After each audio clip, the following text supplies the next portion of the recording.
Very good afternoon, ladies and gentlemen. Welcome once again to the SkyExchange.net Sharjah CBFS T20 League Season 2, powered by FanCode.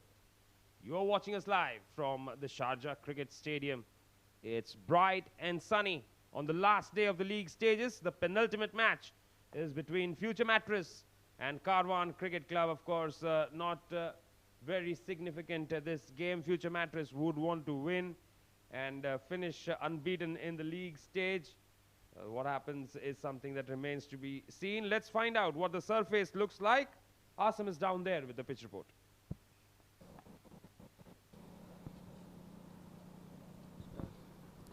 Good evening, ladies and gentlemen. Here we are in the Sharjah Cricket Stadium for the double header here. And it is the first game of the day which will be played under the sunlight. Most of the part of the game will be under sunlight. Now we are here to assess the conditions here. This wicket has been very tricky. Trust me, it has played very differently in every other game. But here you have to give credit to how the players have played out as well.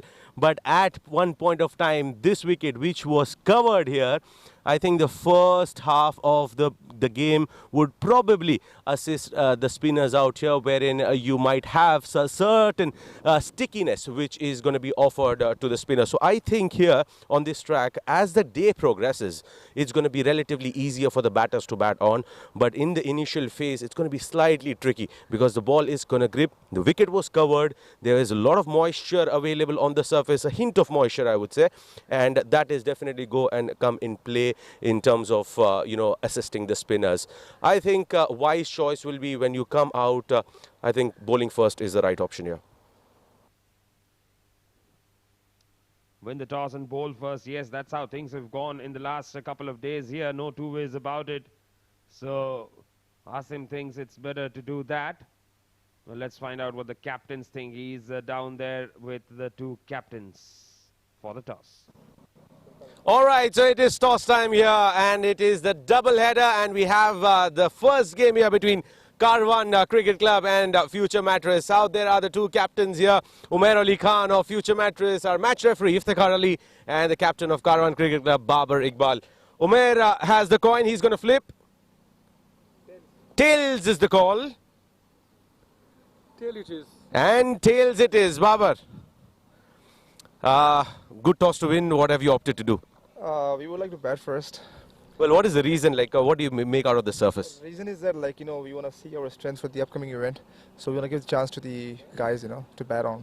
Well, things have not fallen, they have not fallen in place for you guys the way you would have expected. But what sort of positivity would you want to take away from the tournament? See, the best thing is that we won last match, okay?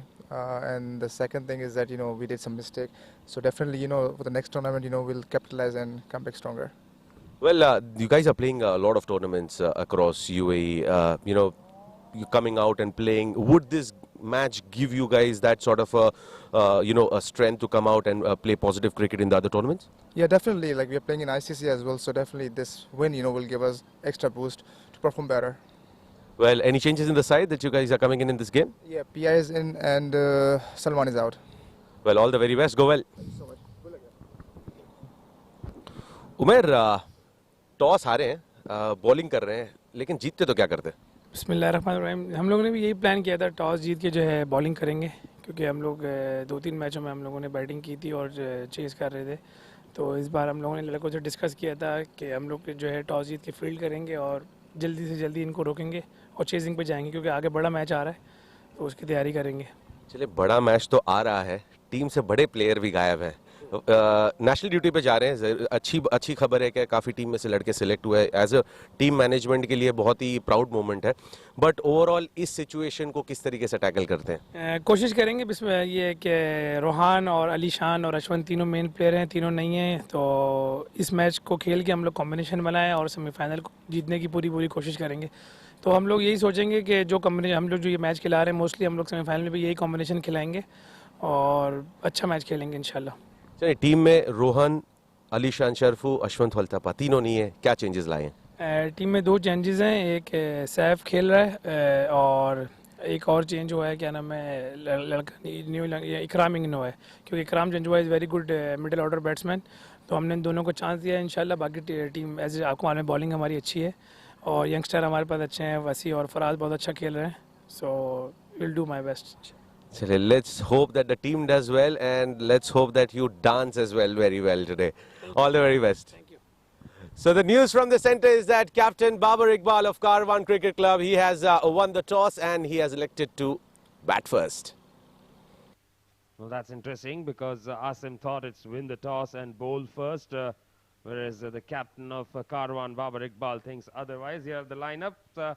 Babar Iqbal, Amir Hamza, Furqan Khalil, Ghulam Murtaza, Nadir Hussain, Muazzam Hayat, Kamar Rawan, Shiraz Ahmed, Tariq Mahmood, Waqas Ali and Saif Ghori.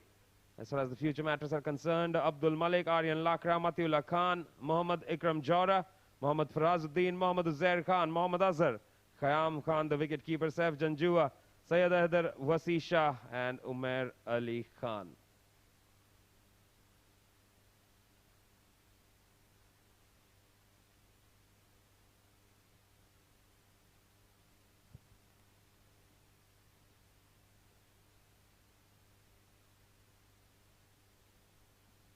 Starting proceedings from the Bukhatir end with the left-hander on strike. That is interesting.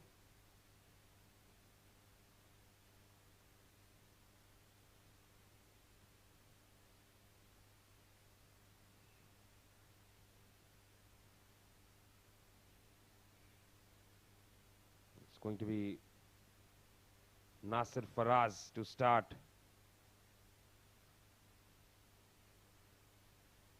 He will be starting proceedings here. Perfect setting this for Nasir Faraz to bowl. Left-hander on strike. Shot a boundary on the leg side. Ball turning away.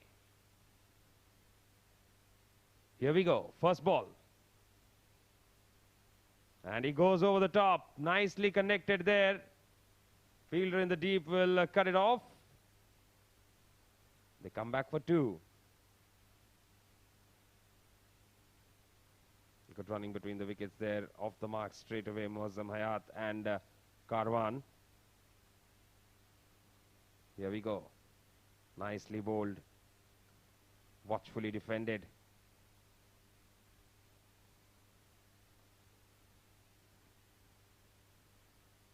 Dot ball to start with.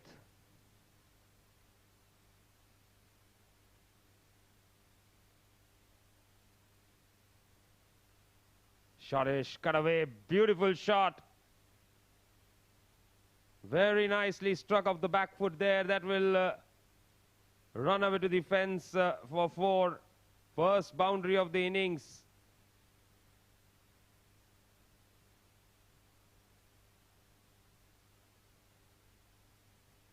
Fractionally shot on that occasion and nicely cut away.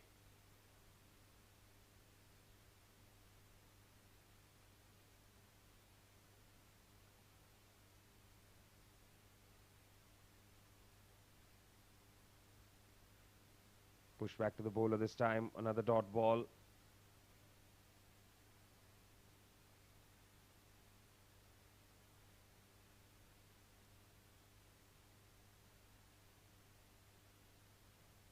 Flat and straight on the stumps. Straight to mid-on.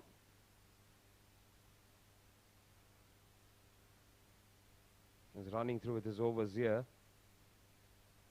Soft hands, they're looking for a quick single. Good running between the wickets.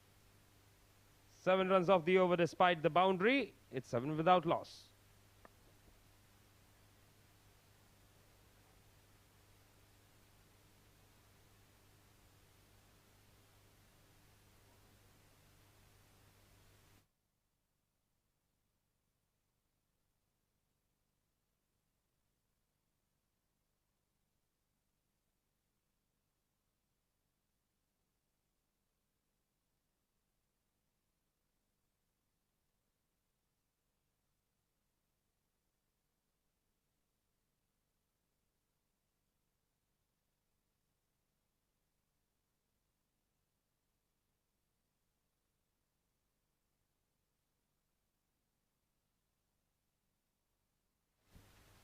So Umair will start proceedings from the Cricket Academy end. Of course, he'll be looking forward to bowling a tidy over here. Muazzam Hayat will be on strike.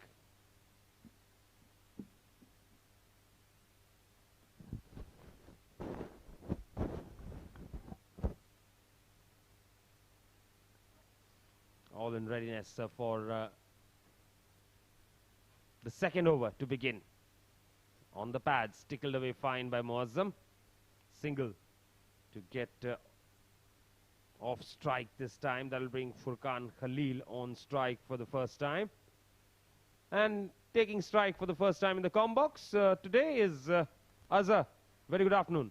Very good afternoon, Nishant. A tad late today I am, but good conditions today, I assume. Beautiful day here at the Sharjah Cricket Stadium.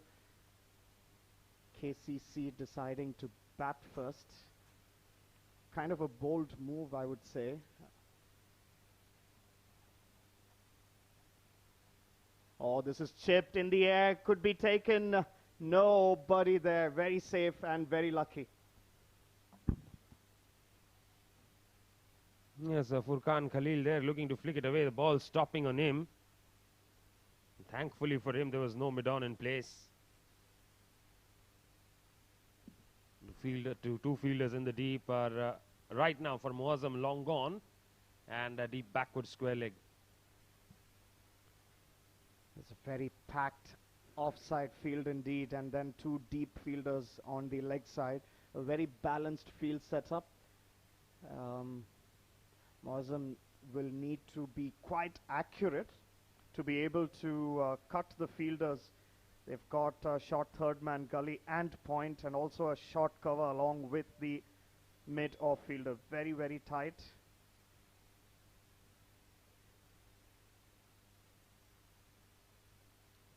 It's a good looking shot. But straight to the fielder. They'll pick up a single. Muazzam Hayat, of course, high on confidence. Unbeaten 85 in the previous match. The R Sook player of the match as well in that run chase. But now when they're batting first, his role becomes a little different. Yes, indeed, and it will be a good balance, I feel. All they need to do is to get to a good start for the power play. Cannot afford to give too many dot balls or take singles. We've seen that happen to India in the semi-finals. They missed out on the power play, and the total score not good enough. So KCC will be eyeing that 50 to 55 run mark at least, I would think, and if they don't lose wickets, it's definitely on the cards. Now almost scooped it back to the bowler there. This is an excellent over from Umair. Just the 3 runs of it. It's 10 without loss after 2.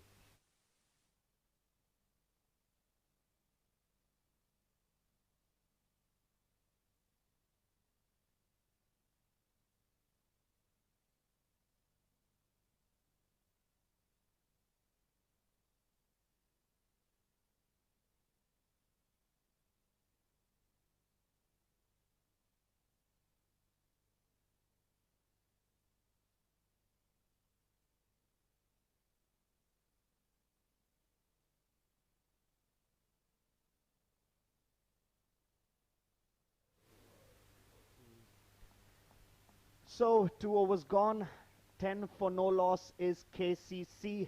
A very steady and I would say, some sort of a cautious start. Oh, that turned big. And early indications of what the pitch can offer, I think, Nishant.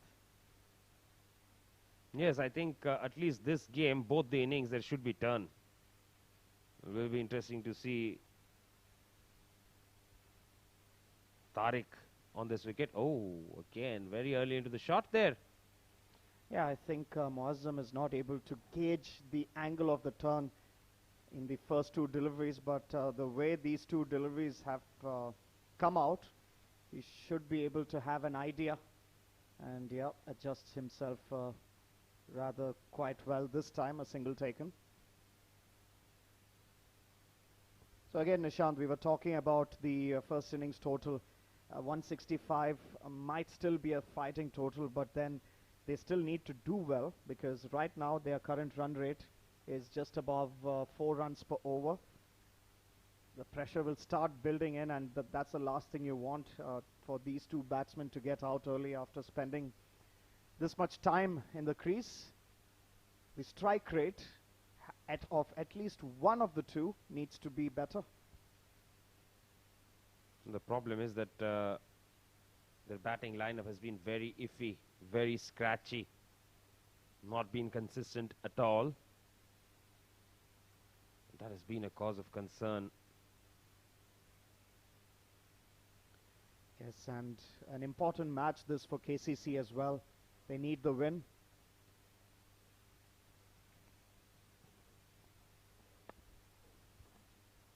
Short ball, nicely pulled away. That runs away to the deep mid-wicket fence for 4. Yes, well played by the batsman, finding that gap, very well placed, and early indications of the outfield being quick enough to let that pass to the boundary.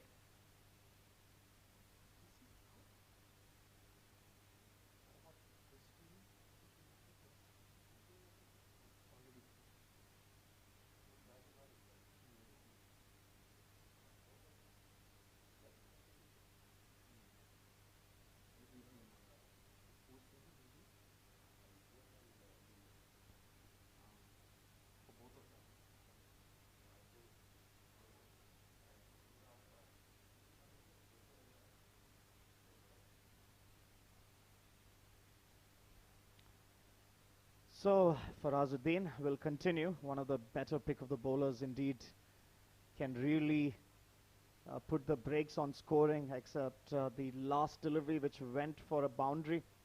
He has done quite well considering the power play conditions. So 3 overs completed. The score is 17 for no loss for KCC.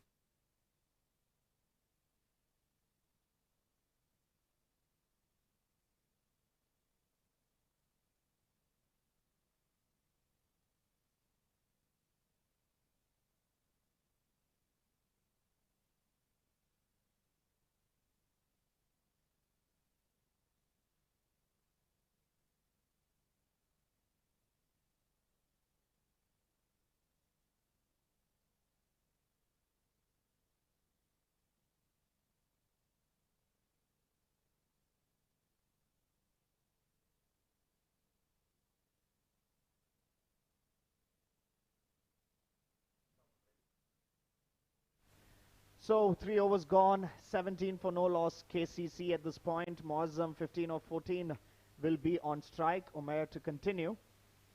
And asking the question for a run, and well sent back by Furkan. There was no run there.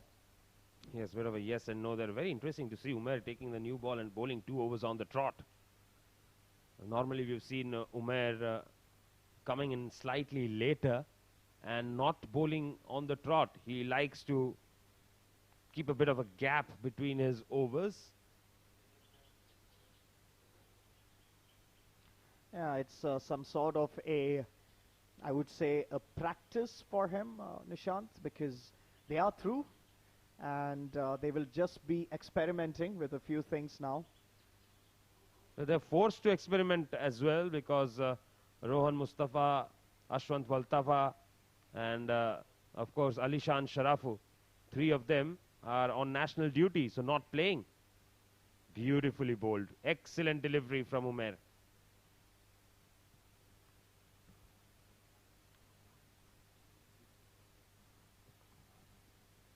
Yes, it's definitely going to be a big blow for future Mattress for the playoffs, I would think. But they still have a strong side. It's the batting that will be interesting to watch out for.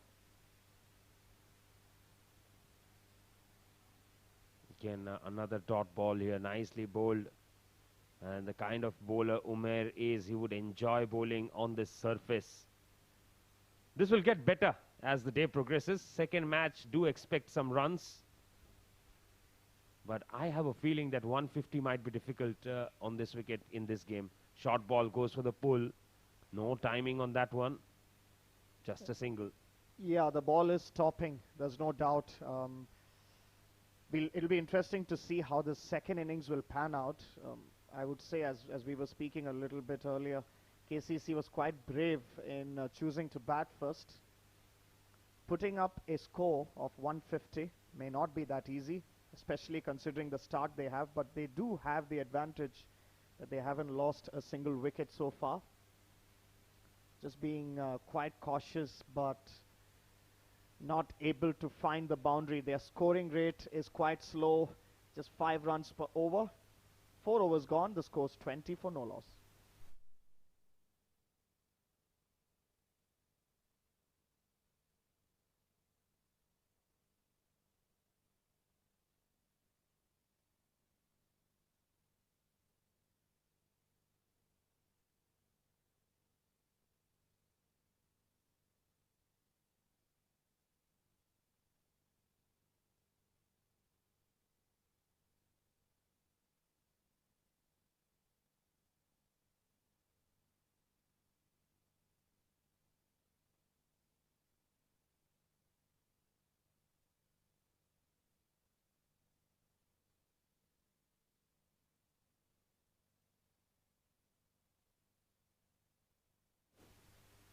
So Farazuddin will continue the spin option.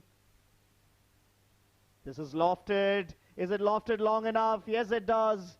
The first 6 comes for KCC, and it is Farazuddin who took the heat. Yes, taking the risk there, Mozam Hayat, because the shorter boundary is in his favor. Yes, and these two batsmen are quite set now. 4 overs they have batted. They must have figured out or understood the pitch conditions a little bit more better than how they were in the first over, the second over that they came to bat. And they have to take their chances. They would want to end the tournament well. And some discussion within the team members of Future Mattress while they search for the ball.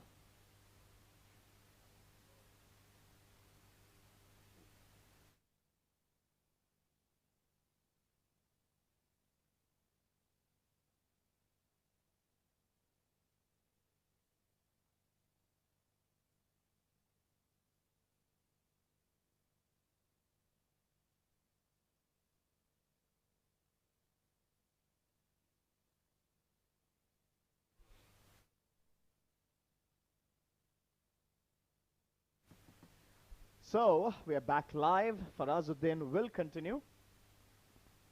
Cut straight to the fielder, dot ball.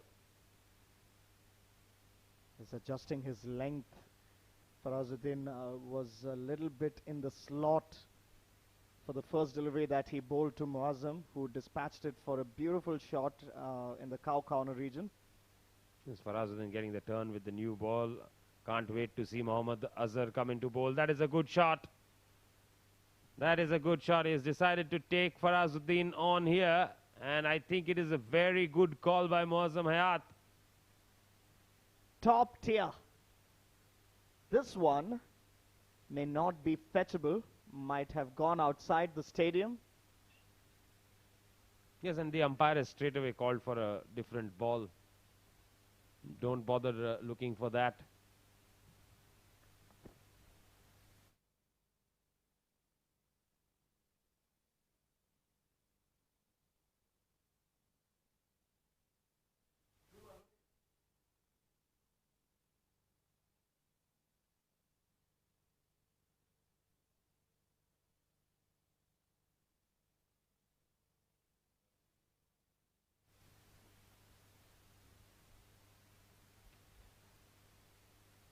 Ball number 2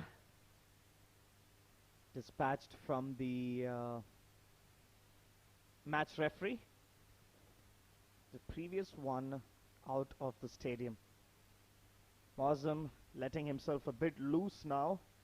The run rate looking slightly better for KCC.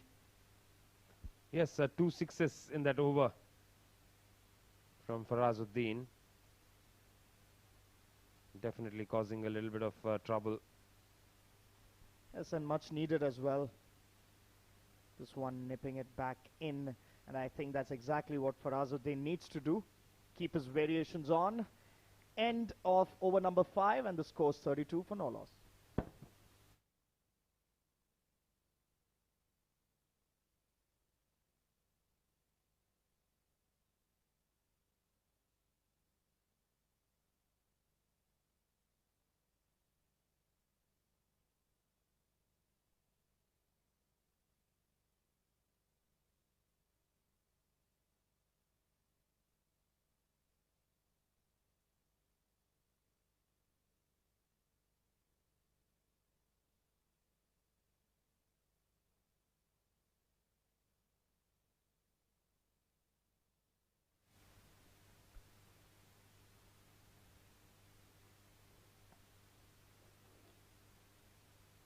Matiullah will continue proceedings for future Mattress.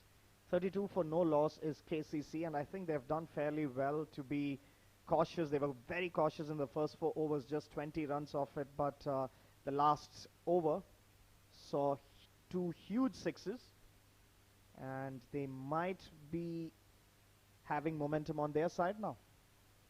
This is the last over of the power play. They would want to finish the power play on a high. Matiullah normally takes the new ball, has been given the ball in the 6th over. And he straight away that extra pace. Very good pace indeed. And this will be slightly different for the batsmen. They haven't faced this level of pace yet in this innings. It will be interesting to see how Furkan, who's not been at his best so far, 8 balls faced, just 2 runs taken. He's struggled, Furkan. Play and miss, back to the bowler. Has not looked convincing at all so far. And that's off the toe end. Hasn't timed that well, but that will go for 6. The sheer amount of pace, and even with quite ordinary timing with the toe end of the bat, manages to clear the boundary. Absolutely amazing, and much required for Furkan. This will lift his confidence a little bit. Yes, much needed confidence booster there. The booster dose. Down the ground, but will find the fielder. Well fielded there. Saved at least 3 runs for his team. And this is the effort that future Mattress can provide to the competition.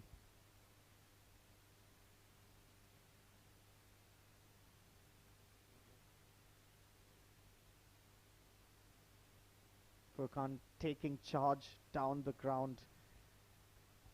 Not the easiest shot to play against a fast bowler like Matiullah.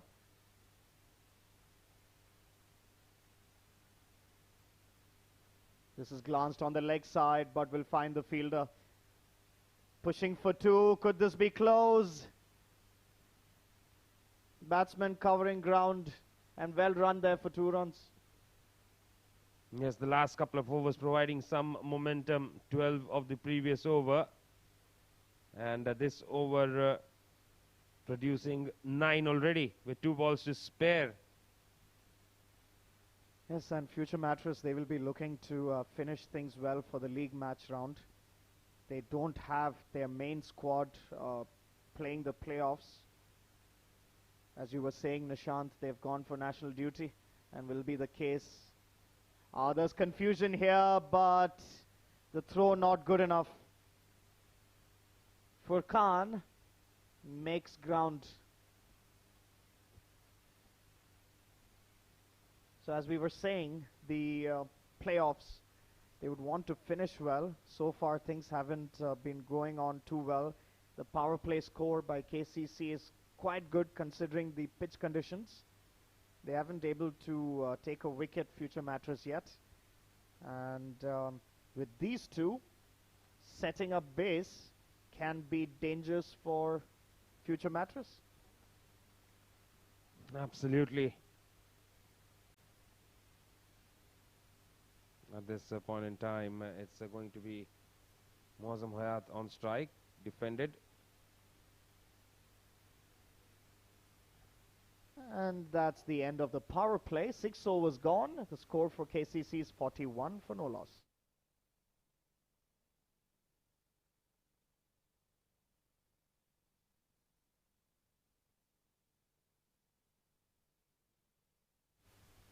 Not much power in the power play there. Those couple of sixes by Mozam Hayat really giving them some momentum towards the end. And that six from Furkan Khalil, beg your pardon, came out of nowhere as well.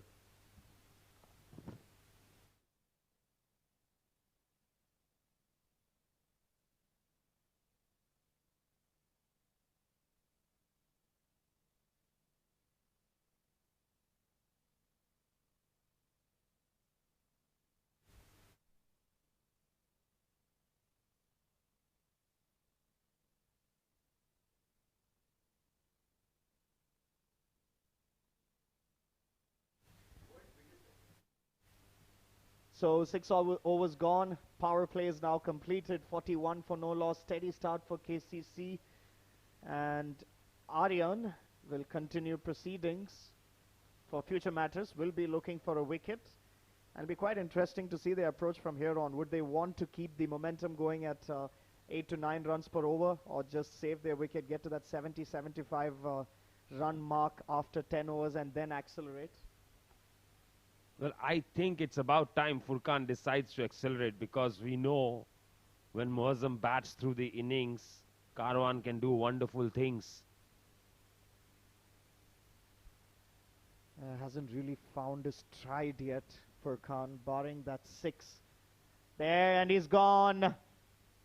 Had to happen sooner or later. Furkan wasn't looking comfortable from the very beginning, and this one beautifully bowled by Ayan and, beg your pardon, Aryan.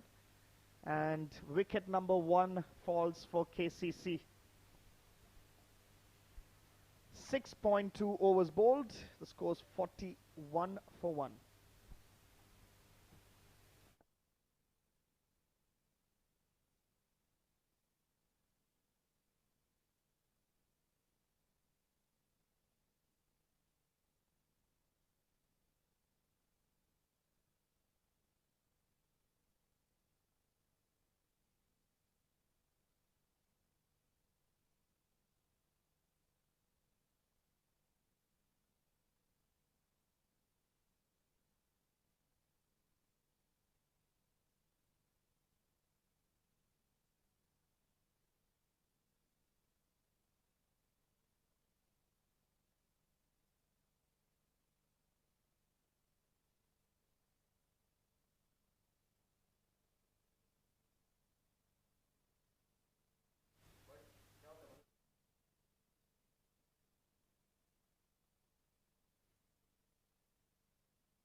So Aryan gets a wicket to his name, just 2 deliveries bowled.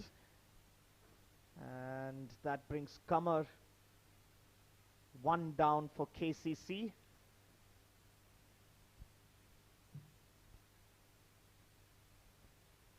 I think Future Mattress will be quite okay with the way things are proceeding. The momentum is definitely shifting to their side now after the power play. Yes, Kamar Awan is definitely somebody who will want to get some runs on the board. Remember the last match Karwan played, the Bukhatir semi-finals. He got 150 to his name. Flattish this time, that's punched away. Straight to long off for a single.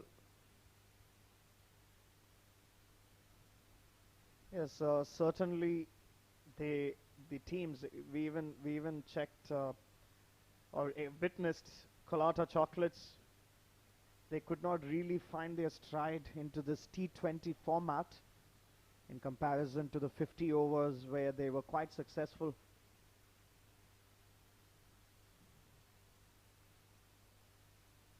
They definitely need to find momentum. Over number 6 to over number 14 is very crucial. If you are able to get that average 8 to 9 runs during this period, high score is very much in the cards. This one cut and 2 taken. Good running between the wickets there. 7 overs bowled. It's 43 for the loss of 1 wicket.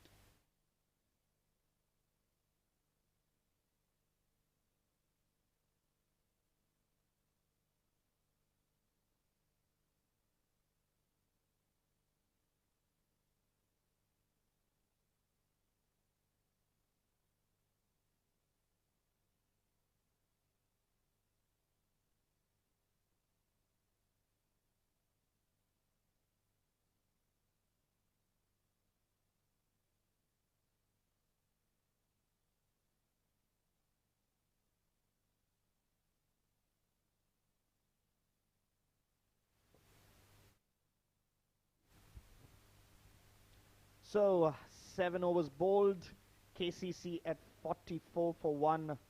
Azhar will be the new bowler for future Mattress, changing bowling, and a change in voice as well, with Asim joining the comm box. A very good evening, Azhar, and very good evening to all the viewers. 44 for 1 in 7 overs. Not the ideal start coming in here for Karwan Cricket Club. Wicket is tad slower in nature there. And, you know, when the wicket was being rolled after the covers were taken off, there was a hint of moisture on the surface. And I assumed that the first 7-8 overs might not be easy to bat on. But as the game progresses, things are going to be relatively more easier for the batters. But it's just about being watchful to the situation, to assess the conditions, probably play 5-6 balls out to understand what the wicket is doing. Yeah, spot on, Asim. And spot on the pitch report as well, I must say, because it has panned out exactly as how you described it. And still, we were just talking a while earlier, it's very brave of KCC to bat first. I would have taken fielding under these conditions. That being said, it's a steady start, a watchful start, but with the pitch not expected to behave the same when future Mattress comes to bat in the first 6 overs, I would say that they are a few runs short at this stage. Well, I think 10 runs short, in my opinion. I won't be very ambitious. You got to give due understanding to the conditions as well, what you're playing. And that's very important. Now, right now, they are just going at the runner ball right now. But if they keep wickets in hand, for them to get to that 160, 165 mark would be relatively easier. And the question is if against a team like future Mattress, 160, 165 as well is enough, because they do have a very strong batting lineup. Well, not strong enough. Not today, I think. Not today. Yeah. With 3 players out on the national duty, all hopes would be resting on Syed Haider Wasi Shah. You've got to be vouching on his performance alongside Faraz, who has chipped in with a couple of handy knocks, and someone who has not been among the scorers here, that is Aryan Lakra, would definitely, there will be a lot of hopes from him as well. Now, when you have wins on your belt and you are getting into such a game, you do a reality check and understand how strong are you to compete in the semi-finals. It's definitely not going to be easy for them against teams like IGM, DCC. They have excellent batting lineups, and they'll need to heavily depend on their bowling attack, I would think.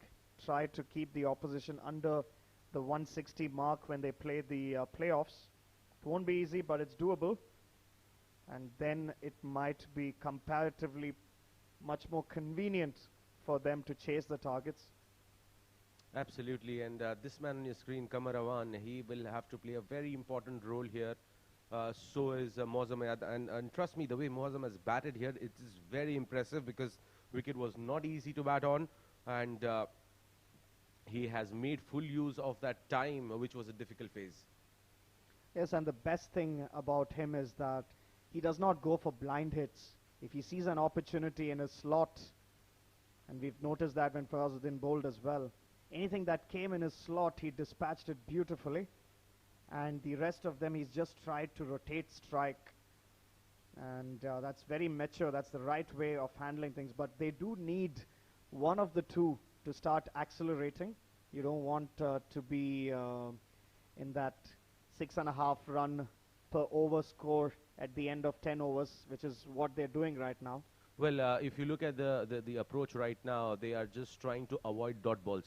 They are just trying to, you know, push one or two, try to play at that 6 and over marker right now, build a partnership, and once you have your eye set in, it becomes relatively easier. Yes, indeed. Not being able to find gaps regularly, Moazzam's strike rate has been dropping in the last few deliveries that he's faced. He would want to ideally, and that's what he would want to ideally avoid, is to get that frustration build up and then go for the shot and end up losing your wicket. Well, mind you, this is a double-edged sword situation for a batter like Moazzam. What does he do? Does he try to cut loose or does he try to stick around there? It's, you know, wise enough for him to just stick around there, probably make full use of the time until the over number 12, 13, let that pass by, and then you know, try to up the ante. 9 overs gone here, 53 for 1.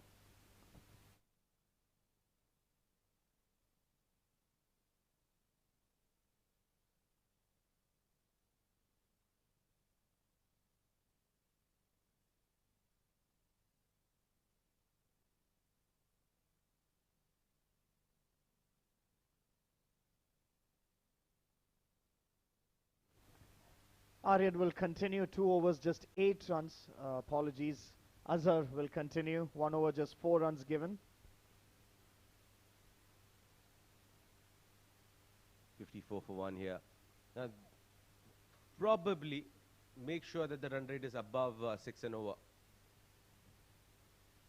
Trying Yes. to go for the big hit, mistimed it. Good that he mistimed it, else that would have been straight to the fielder. Ball Yeah. sticking onto the surface. Some sort of a cross bat approach, and then he needs to be careful here. But Qamar needs to get a go on. Moazzam is quite well set and beautifully fielded there again. 3 runs minimum saved for his team. Well, stopping a certain boundary. Uzair on that occasion. I was hit with some power. And that's what Moazzam can do. And this is what Azhar can do as well.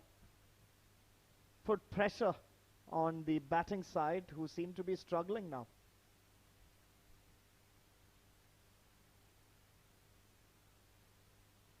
Oh, that's an inside edge. Will it make its way to the boundary? I think it does. A good effort from the fielder. And I would say a lucky boundary this for Qamar. Well, it could have crashed the stumps, but I think a bit lucky there, Qamar, on that occasion, getting a boundary. It's 60, exactly, with the ball to go. He's trying to say that keep that over 6 and over because it's not easy now. But he just felt that Karwan just missed understanding the surface here.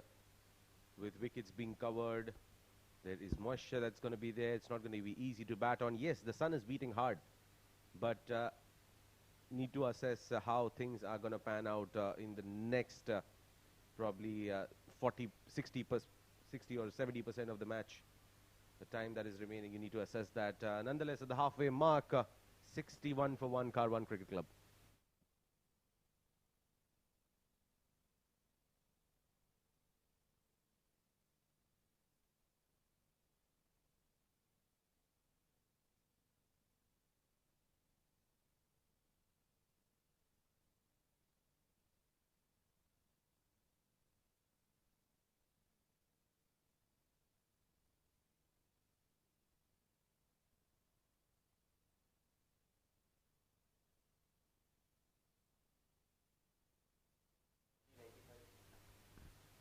at the halfway stage. KCC steady at 61 for 1. Aryan will continue and gets his second wicket. Clean bowled. Karwan departs. That was a quick delivery from Aryan Lakra. And missing it completely. Just not covering the line of the ball and trying to heave a big one. And ends up in losing his wicket. Karwan lose their second and they are in trouble now. 61 for 2.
Aryan clenching his second wicket, nipping back in. Karwan not able to read that delivery.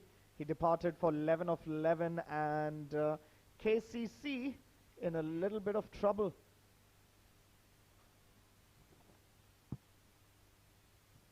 And that's down the leg side. We'll have to wait for the signal of the umpire. Ball's racing away and will win the race as well. Keen to see, yes, it came off the bat. Yes, And Amir Hamza is off the mark. as the second time this has happened. Unlucky for the bowlers and unlucky for future matches, I must say. But 4 valuable runs, this for KCC. They don't mind as long as it keeps coming.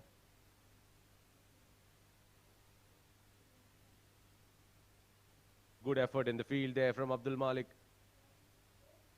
Excellent stuff. The fielding has been spot on with future matches, and this is something that will help them in the playoffs. They definitely give their 200%. This is lofted.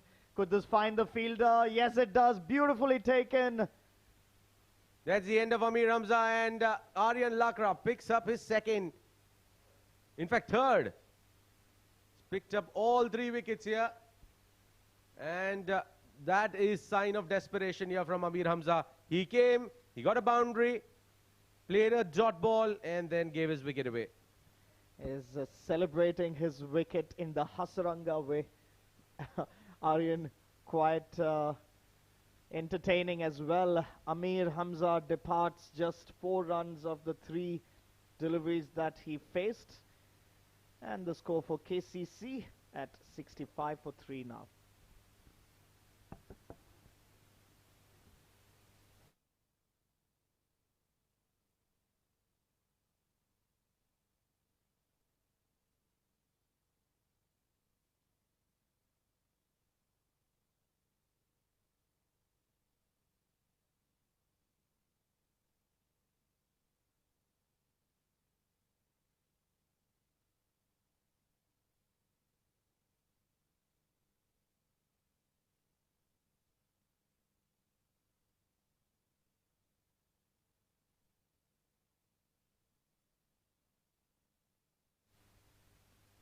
.65 for 3. Waqas comes into bat for KCC, who's found themselves in a little bit of a difficult situation after the halfway stage, losing 2 wickets again.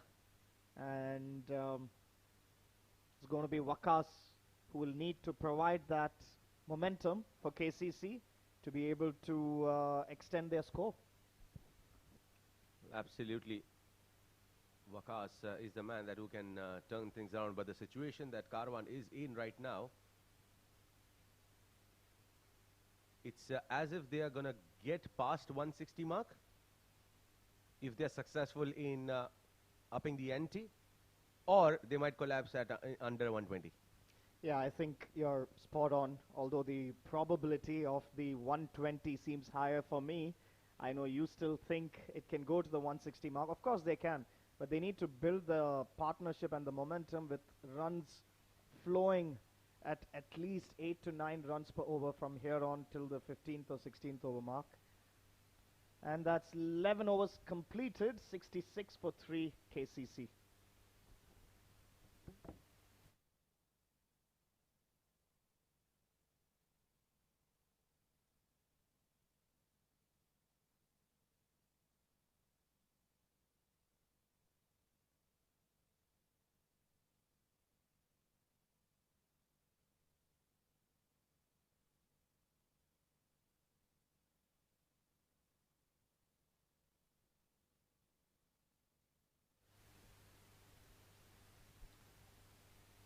So 66 for 3, 11 overs bowled. Moazzam has been off strike for some time now.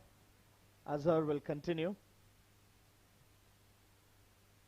Well, it's just getting tougher and tougher. It looks like the old Firozshah Kotla, where the ball is just being uneven and just can't premeditate any shot.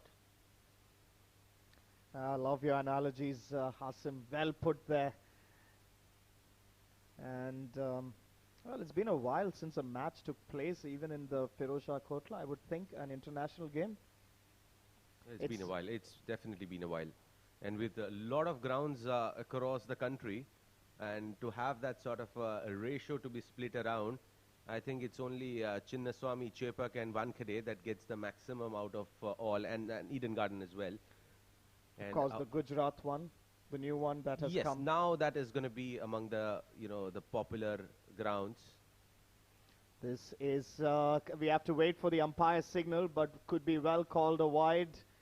Missed by the keeper, batsman, everyone. Yes, it is. 3 runs to KCC. So we were talking, yes, of course, the Gujarat Stadium slightly mimicked the MCC, I would think. Huge crowd capacity. Of course, the Sharjah Stadium as well, very iconic. Well, the crowd capacity is really good, but what I did not like about that is why didn't they keep the outfield as big as MCG? Yes, absolutely.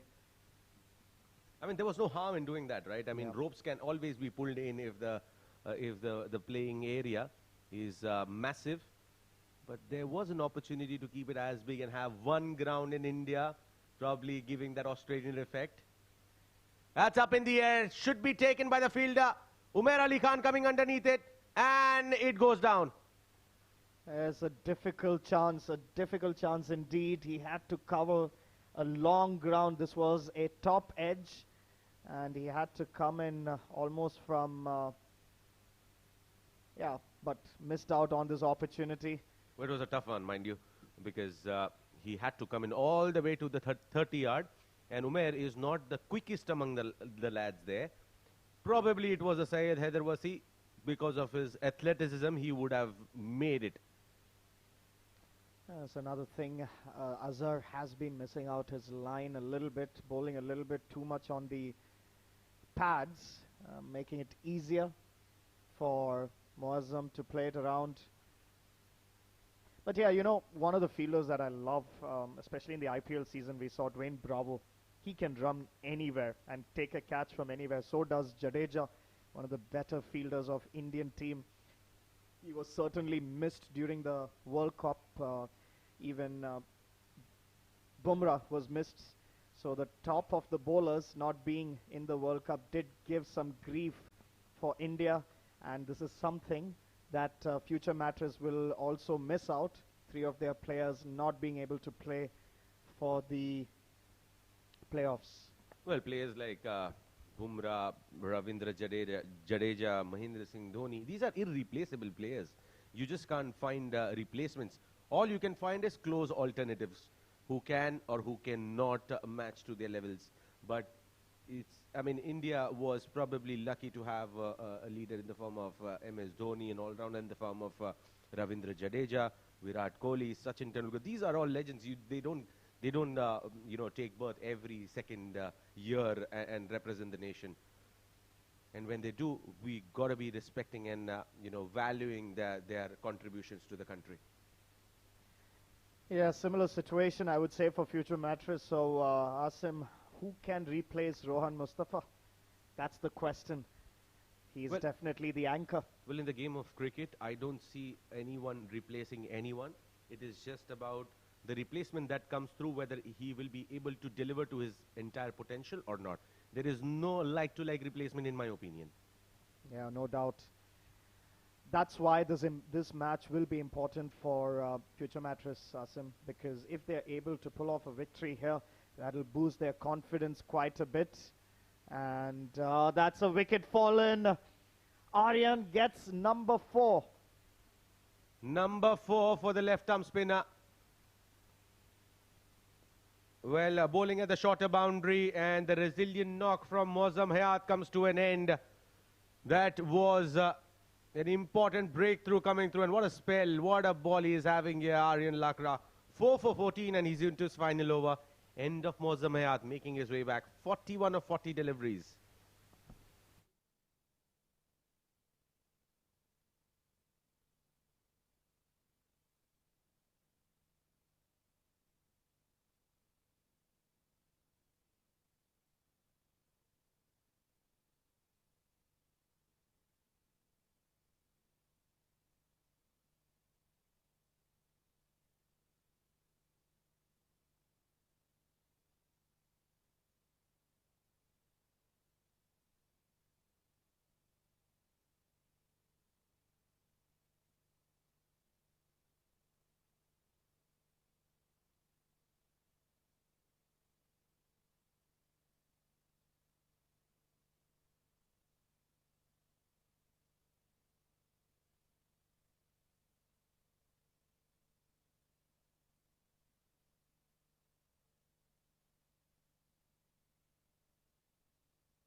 So Tariq comes in the middle, 4 down, 76 runs. KCC lost their anchor batsman, and they're in a little bit of trouble here, with Aryan taking 4 out of 4.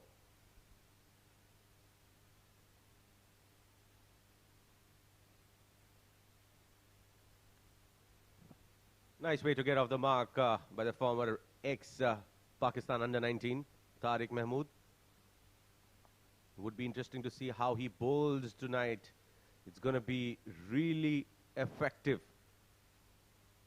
It's just that Babar Iqbal needs to use his resources correctly. Anything around 145, 150 will be a very challenging total on this track. Yes, Aryan will be trying to get a 5-er.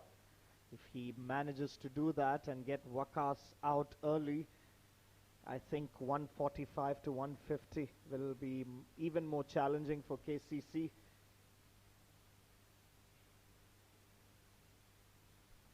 Cautiously dealt by Waqas there. I think he's just planning to play him off. Aryan has been so accurate, and his confidence on an all-time high now. 4 on 4 and just 15 runs given so far. This is in the air, cut. Will it go to the boundary? Yes, it does. Well, nicely played there by Waqas Ali. 13 overs gone here. Look at that. The way he cut it, he chopped it over the fielder, and you need a lot of calculation when you're playing that shot. And not the best of lengths to be able to execute that as perfectly as he did. That is kudos, one of the best shots in terms of KCC for this particular innings. 13 overs gone, the score is 81 for 4.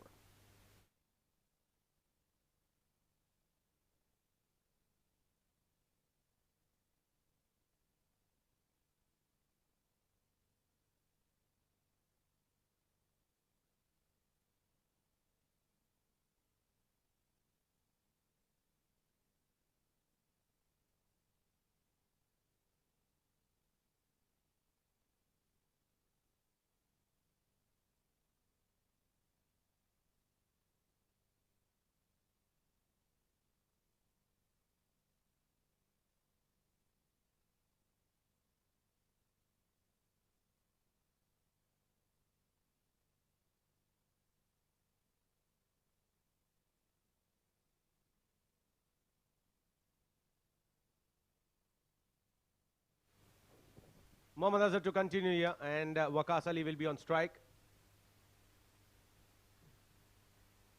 Played it upish and played it to the cover sweeper. And fumble there, but just a single coming through. And joining me in the commentary box, as Azhar takes break, Nishant comes in. Welcome back, Nishant.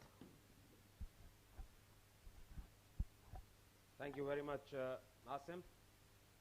That's a short ball, pulled away nicely, and won't be able to stop it, the fielder in the deep.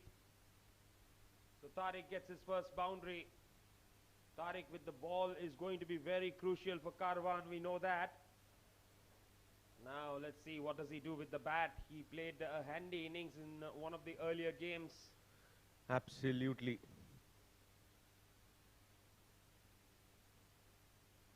And his role is going to be very, very crucial.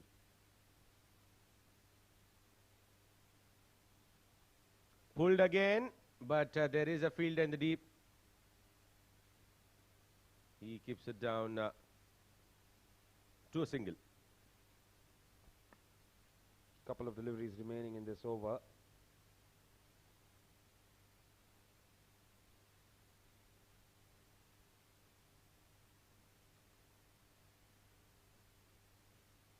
Azhar hasn't picked up wickets, and that is a good shot by Waqas. Very well struck. That's gone the distance. Excellent shot there from Waqas. He loves playing that shot.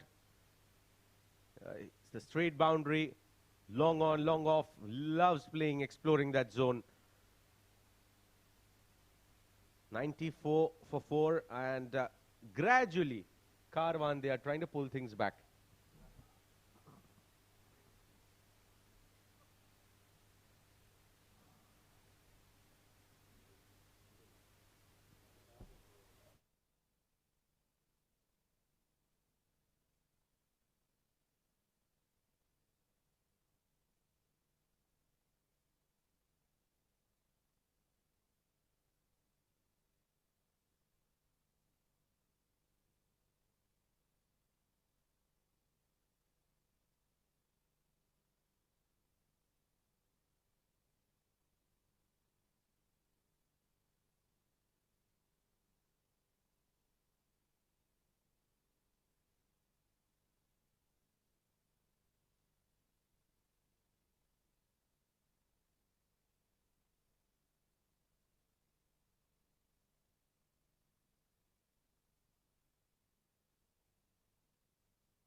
So final delivery of Azhar's spell has been turned into an expensive spell now. 33. Nicely worked around there by Waqas Ali. It would be interesting to see here who Umair goes with for the next over. Does he bring himself on? Looks like he's bringing himself on. 14 overs gone. Karwan Cricket Club 95 for 4.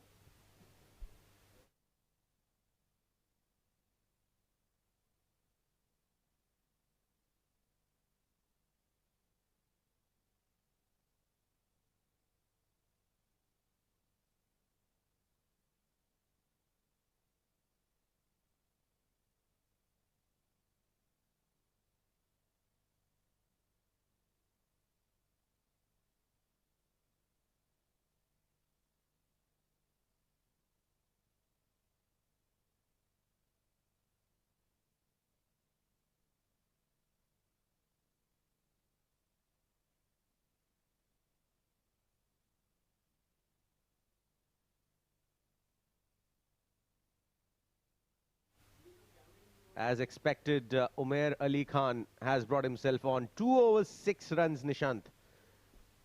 95 for 4. Now, these 2 overs will be very important in the last 6. How much will they be able to get out of this? How much will they be able to play?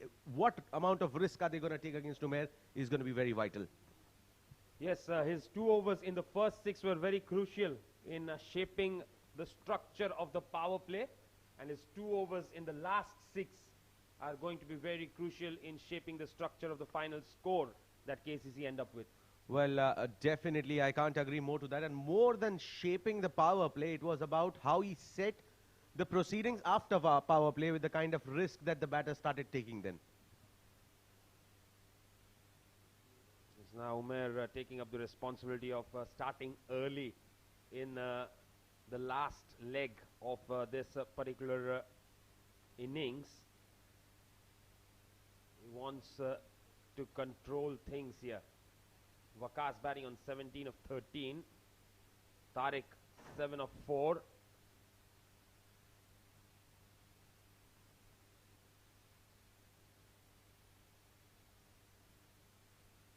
Waqas on strike.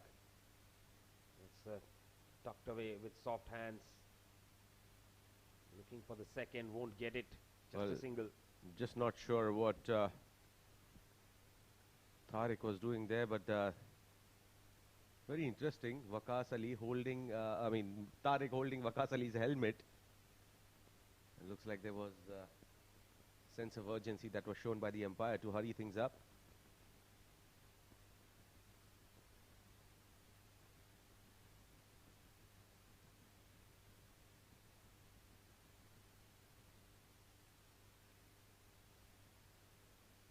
Full on the pads, flicked away by Tariq.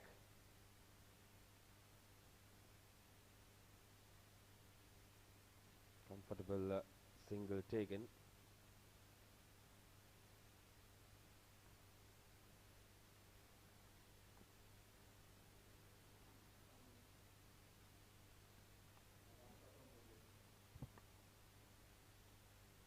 .97 for the loss of 4 wickets in the 15th over here.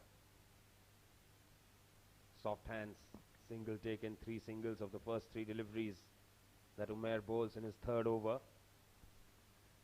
Well, this is top stuff here from Umair, 3 in 3, and we definitely need a good total here. Anything in excess of 160 will be a very good total for Karwan strikers, for Karwan Cricket Club.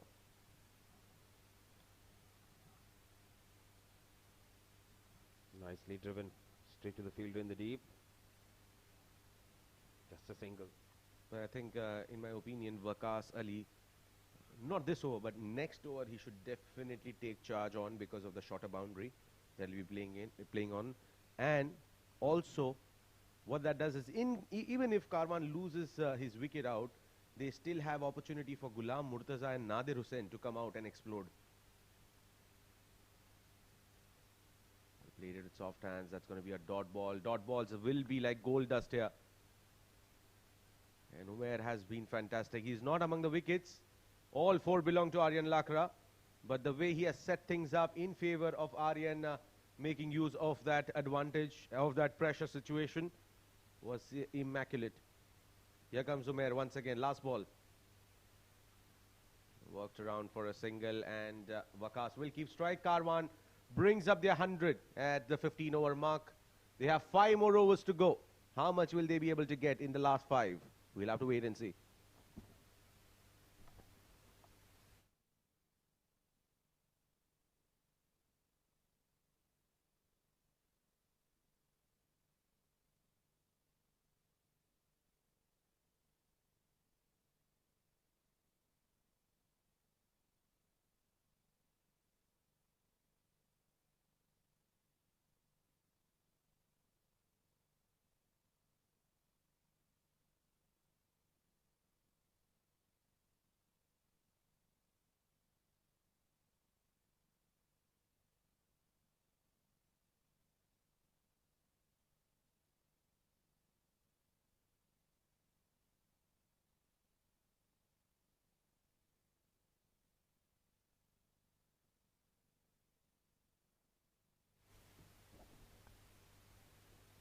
Abdul Malik, left arm medium fast bowler, comes into the attack now.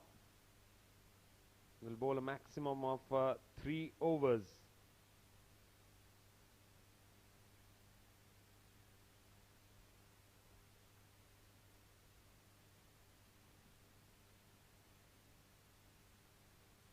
Wakas will be on strike.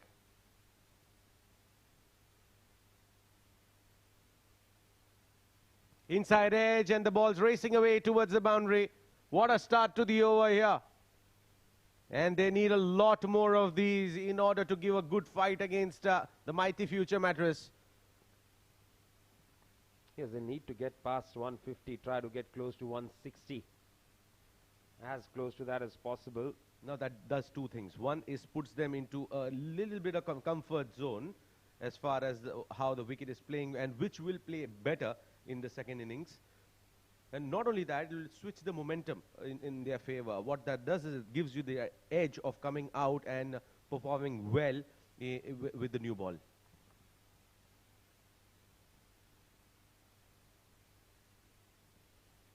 Full toss outside the awesome.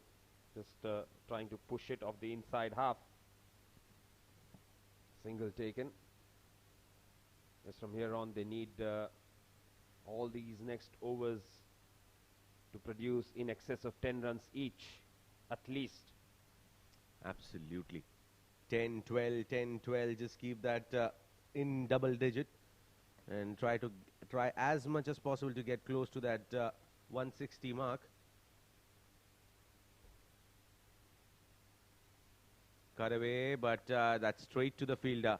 Now they need to cut these dot balls. These are going to haunt them.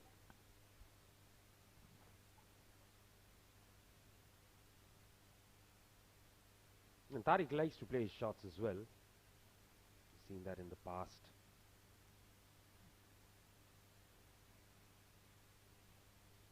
Very interesting. In the 16th over, a bowler comes in, bowls his first. Excellent delivery. Played just wide of the bowler there for a single.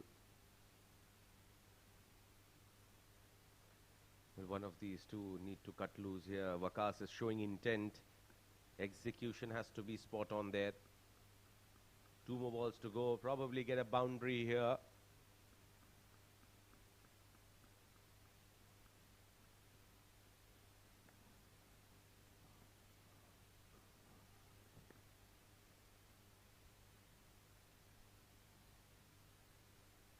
Oh, that is a highish delivery there, and it's a no ball.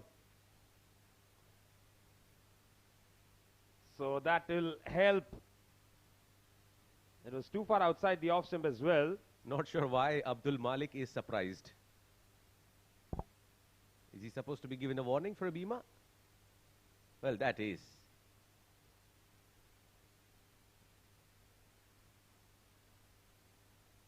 Well, pretty close. Let's say it was more like the Virat Kohli no ball. Well, a lot different than that, because here Wakas was on his toes. He was not bending.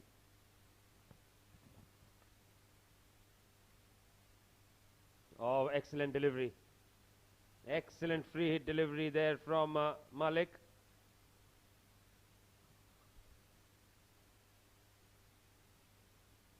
Brilliant change of pace there, completely foxing Tariq.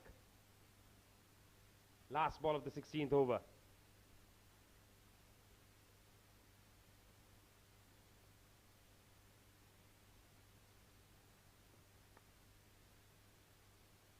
Played it with soft hands, will pick up a single. That will be 9 of the over. Good one, despite a boundary of the first ball and a no ball. Excellent over that. 16 bowled, 109 for 4.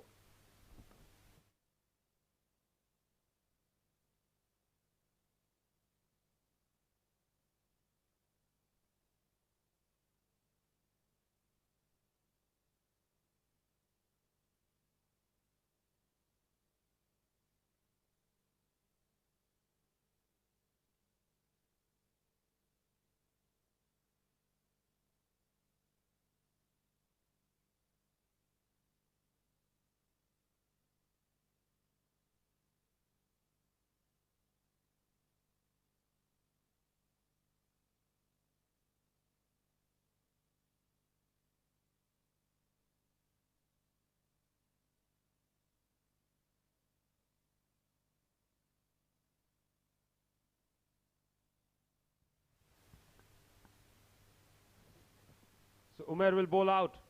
What a spell this has been. None for 11 in his 3 overs.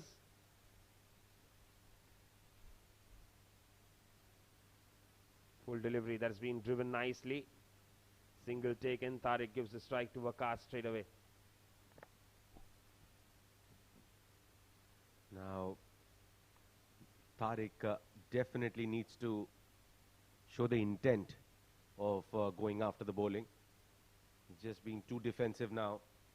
We're talking about the last 23 legal deliveries left. How much will they be able to get? Get 50 from here, you're right in the driver's seat.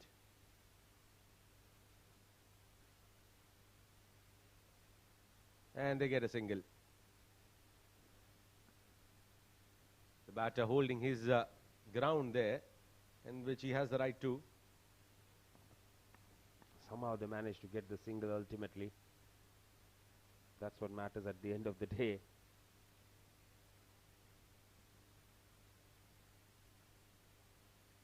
Right in the block hole, bowling at the shorter boundary there. Umair getting spot on with his length. He's been brilliant. He doesn't have a wicket, but look at the figures there.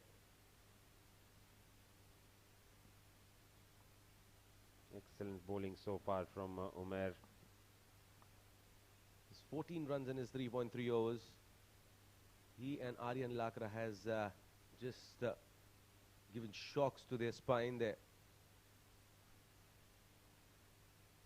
Up in the air, shot. That's going and gone. That's a big one from Waqas Ali. They needed it desperately here. Cracking shot that from Waqas. Got right underneath it. And that was hit as straight as possible. What a strike. Right over the commentary box.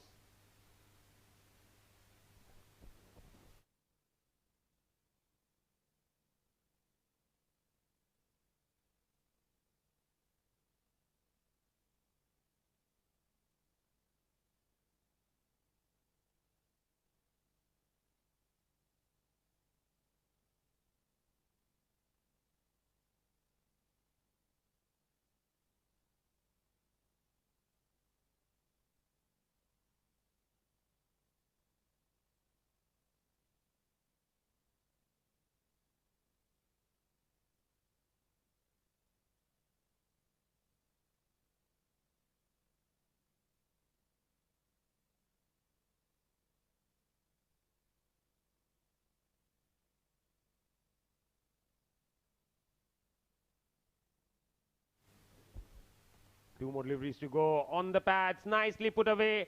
Lovely shot there that runs away to the fence for 4.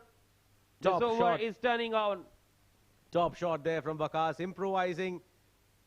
And Umair just drifting way down the leg side and makes full use of that. 6 followed by a boundary. 122 for 4 after 16.5.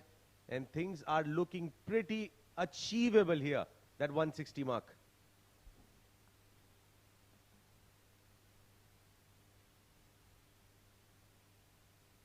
Final delivery of the over. Now what a spell this has been. 3 overs 11. This over is conceded 13. And it will be 14 of the over. 1, 2, 3 for 4. 17 overs bowled.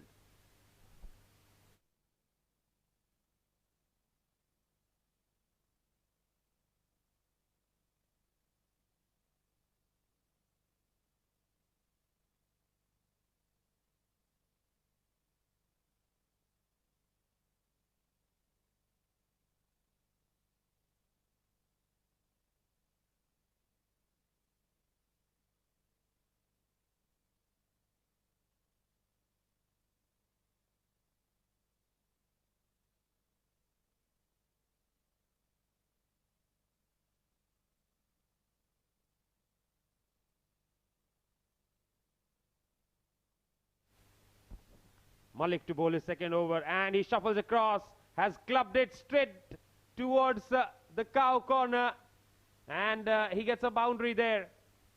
Top shot from Waqas Ali, improvising. Look at that, how he covered the line of the ball and played it to the shorter boundary. Brilliant stuff. Vikas moves on to 42 of 25.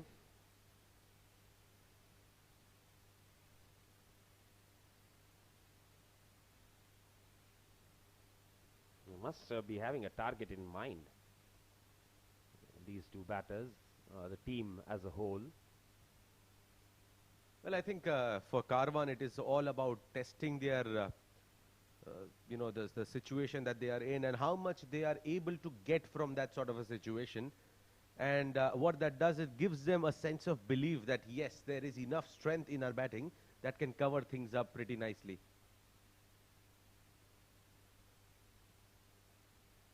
Yes, absolutely. They're going on brilliantly at the moment. Short ball, good change of pace there. Excellent delivery from Malik. That's the sort of comeback that was expected. Short delivery, but a slower one. Now, I think with the third man in, you should always anticipate that slower bouncer to come through.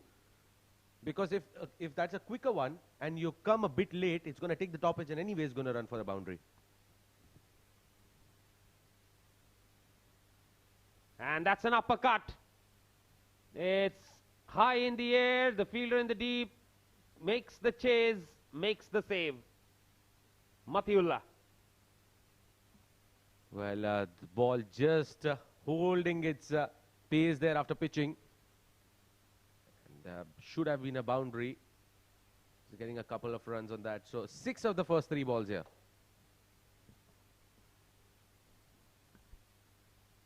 That despite a dot ball. He'll take it. 3 more to go in this over. And that's pulled away. Very nicely struck. Firm hit there. Short boundary. Won't get the second run. Just a single. It's Tariq who's on strike. He would definitely fancy his chance for the final 2 overs there. But what does he do in the last 2 here of this over? 14 more balls to go. Can they get another 30 odd runs from here?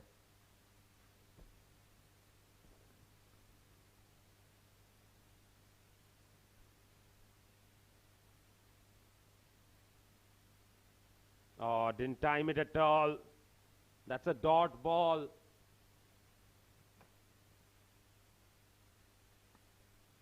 That's really ordinary stuff here from Tariq. At this stage, after you've played 13 balls, you deserve to punish those.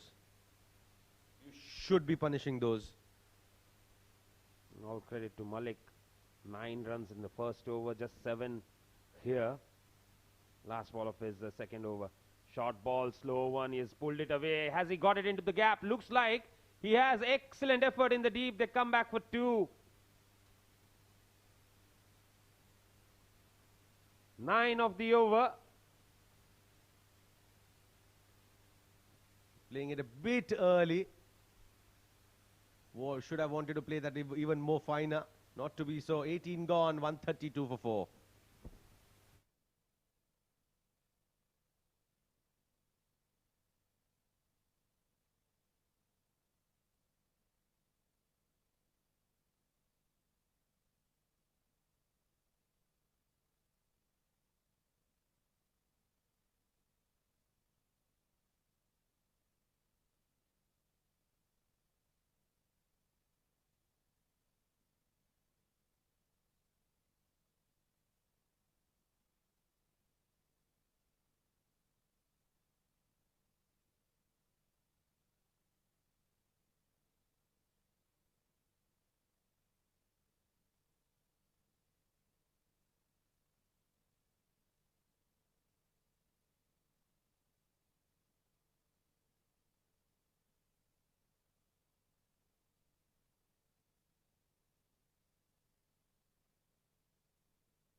Wakas on strike. Uzair bowling the first over of his. That's nicely played in the gap. They'll come back for 2. Excellent running between the wickets there. Now, if Tariq is not able to score runs, you better run and put the man in form on strike.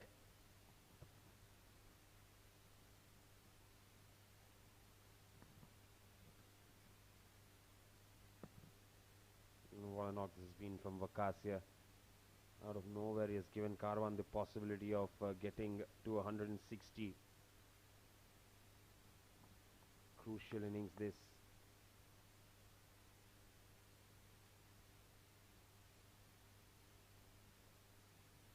And that will be a wide. They'll go for that extra run as well. 2 runs here. So that means the 4 of the first ball.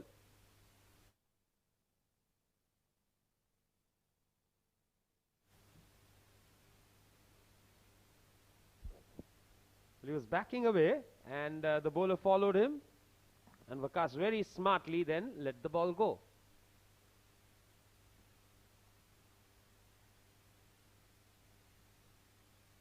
You've got to be very alert with what's happening around.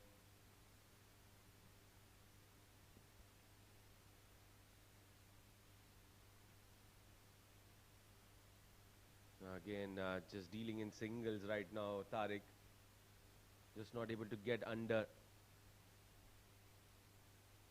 In fact, this is the end that he should have tried as much as making use of the shorter boundary. Has not just come. The shots have not just come through for him.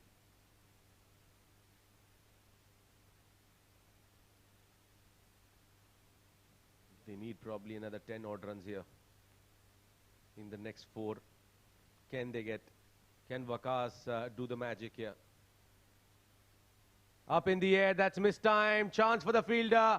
Matiullah settling, takes it.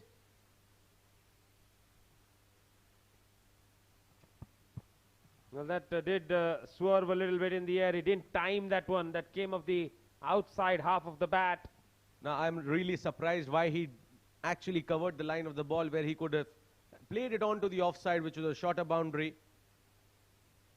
But played a fantastic knock to pull things back in favor of Karwan. Not in complete favor of Karwan though, but yes, important knock in the context of the game. Out for 47 of 30. 137 for 5.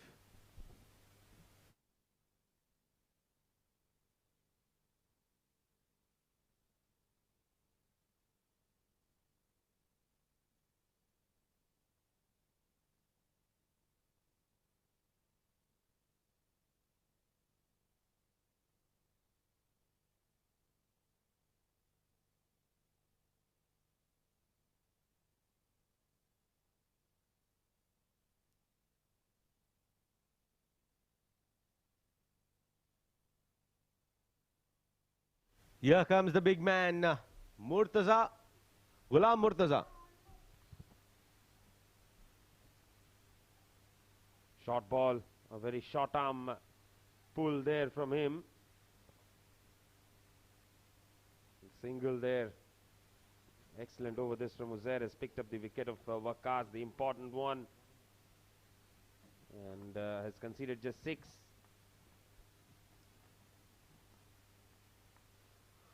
Brilliant over in the context of the game here by Uzair. Coming in, bowling his first over.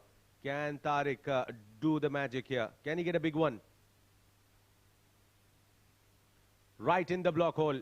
He just can't get anything in his arc here. It's time for Ghulam Murtaza.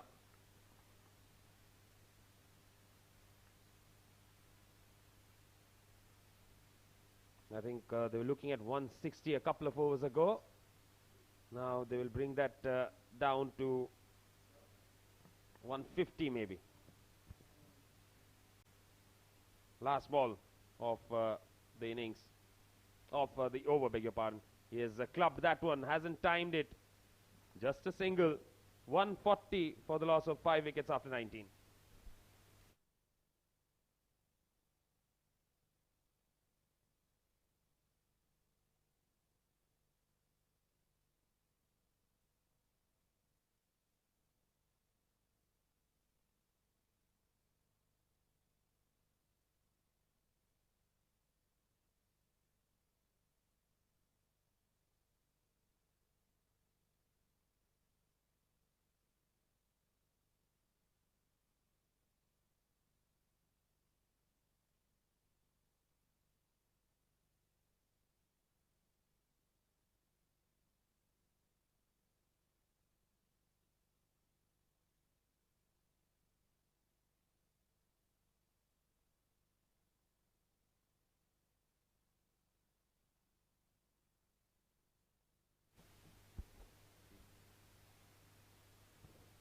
Malik bowled 2 pretty good overs. Will bowl the final over of the innings. Murtaza on strike. And first ball, he has hammered that one. And stopped by Ikram, just a single. Just a single of the first ball here. Just not able to get underneath the ball there. Tariq Mahmood, who has played enough here. 16 balls, 17 runs. Things are getting better and better as the as the time is progressed. That's down the leg side wide. It's very smart from Tariq there. He was batting outside the off stump, luring Malik into bowling that wide. Malik wanted to bowl him around the legs.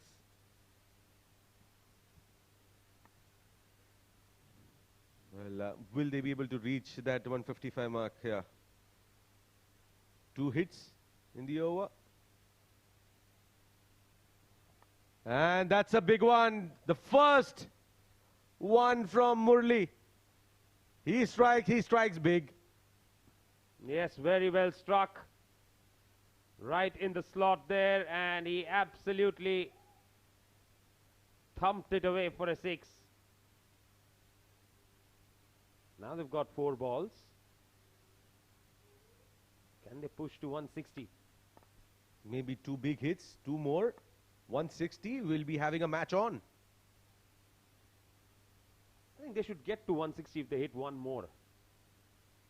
They hit 1 more, will be 6 remaining of 3 deliveries to get to 160. Should be good enough. Looking at the projected score there, 11 per over, 155. What that means is we're talking about 7 runs in the next 4 balls.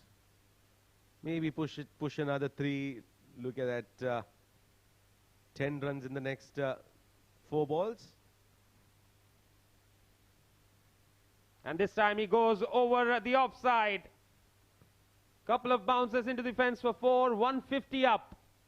Excellent shot, waited, and answering to our plea, it seems, Tariq Mahmood. He wasn't just cut losing in terms of his entire approach, but finally,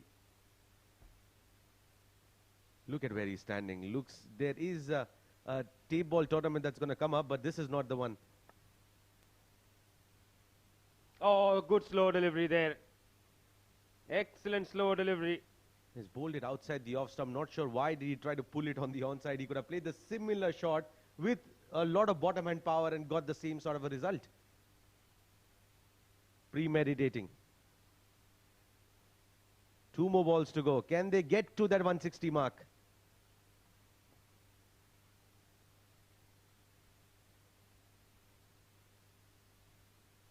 And he has cut it. But there is a fielder. Just a single then. So it's down to Murtaza. Can he finish with a boundary? Can he finish with a 6 and put 160 as a target? Can they do that? Can Murtaza do that? He has the power, mind you. I am anticipating a slower one coming in from Malik. Go to that shorter boundary, Murtaza. Goes big. Not big enough. That's the wicket of the last ball. Getting the toe end of the bat. No foot movement at all. And straight to the fielder there. Yes, not the ideal finish for KCC, but the start that they got off to, I'm pretty sure they will take this. They will take this total pretty happily in the end. That is the end of the innings, and well, Muazzam did his job, 41 of 40. He would have wanted to bat through, but Aryan was on fire.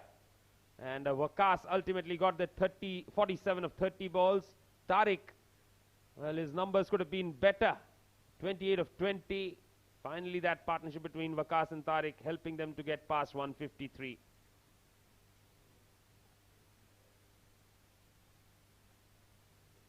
As far as the bowling was concerned, it was a one-man show. 4 for 19 for Aryan in his 4 overs.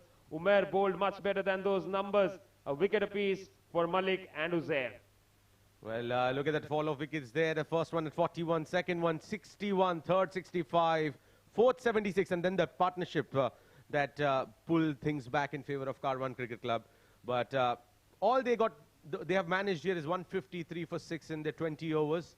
And it's not going to be an easy chase because the wicket is not as flat as we see here in Sharjah Cricket Stadium. But we'll have to wait and see. We'll take a quick short break.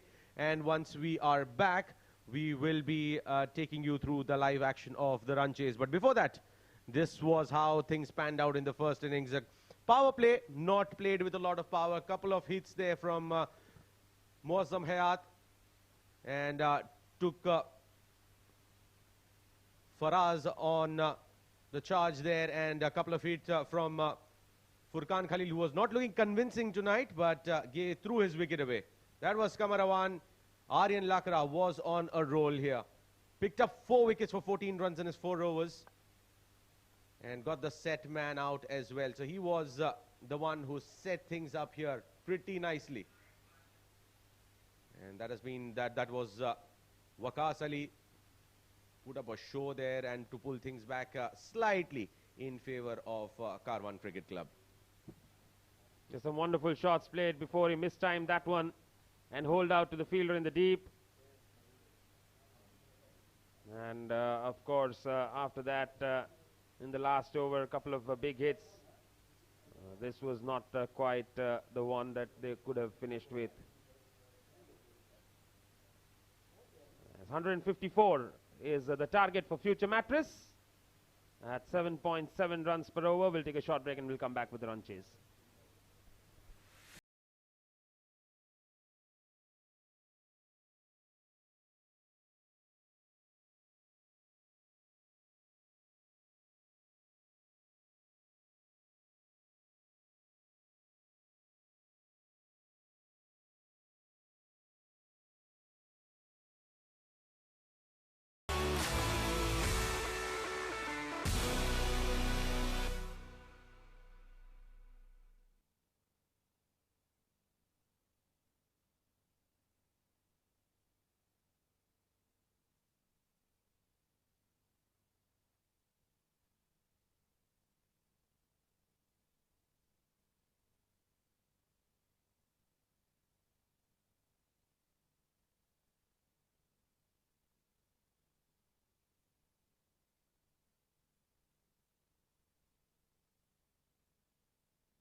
Yes, good evening, ladies and gentlemen.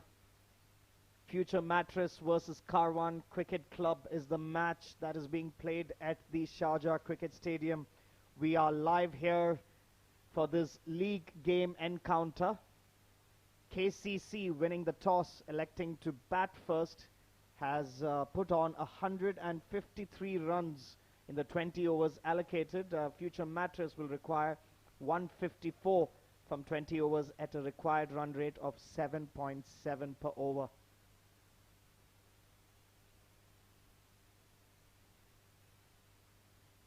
The umpires have made their way to the ground. The fielders are settling in. Future Mattress have their opening stance all set to chase this target.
Saif Janjua will be opening for Future Mattress.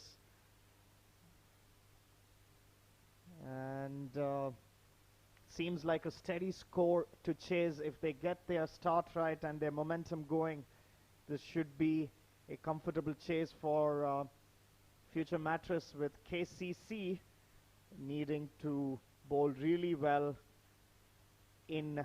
especially in the power play. A good outswinging delivery, left alone. And in the comm box, we have Nishant. Welcome, Nishant. Yes, thank you very much, Azza. The start is going to be very crucial.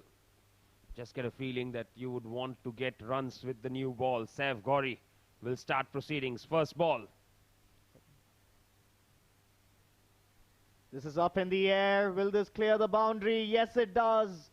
First runs come in the form of a 6 for Future Mattress. Well, that was a cracking shot there. Very nicely struck. Getting 6 runs on the board. Janjua. As a dangerous batsman, no doubt. He picked up the length quite early and played into his slot. Beautiful shot and a beautiful comeback. Great contest here. Saif to Saif.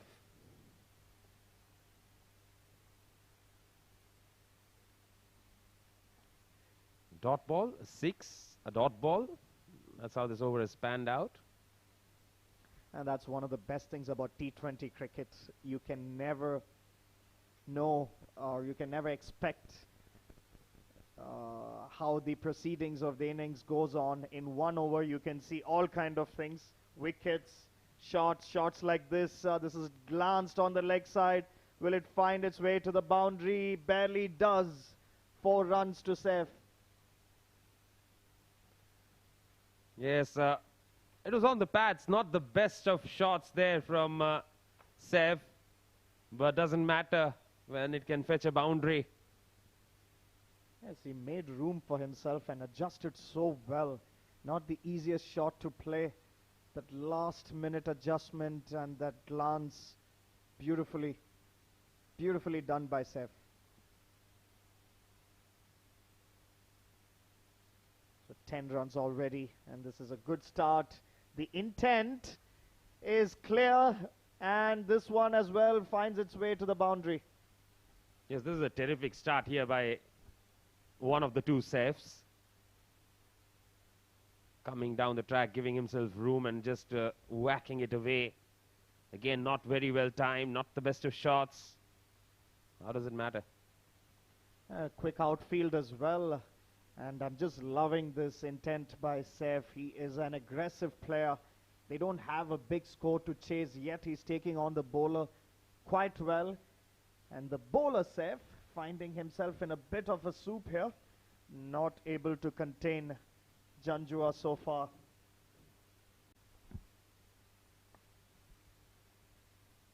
And he does well to finish off the over. 1 over gone, scores 14 for no loss.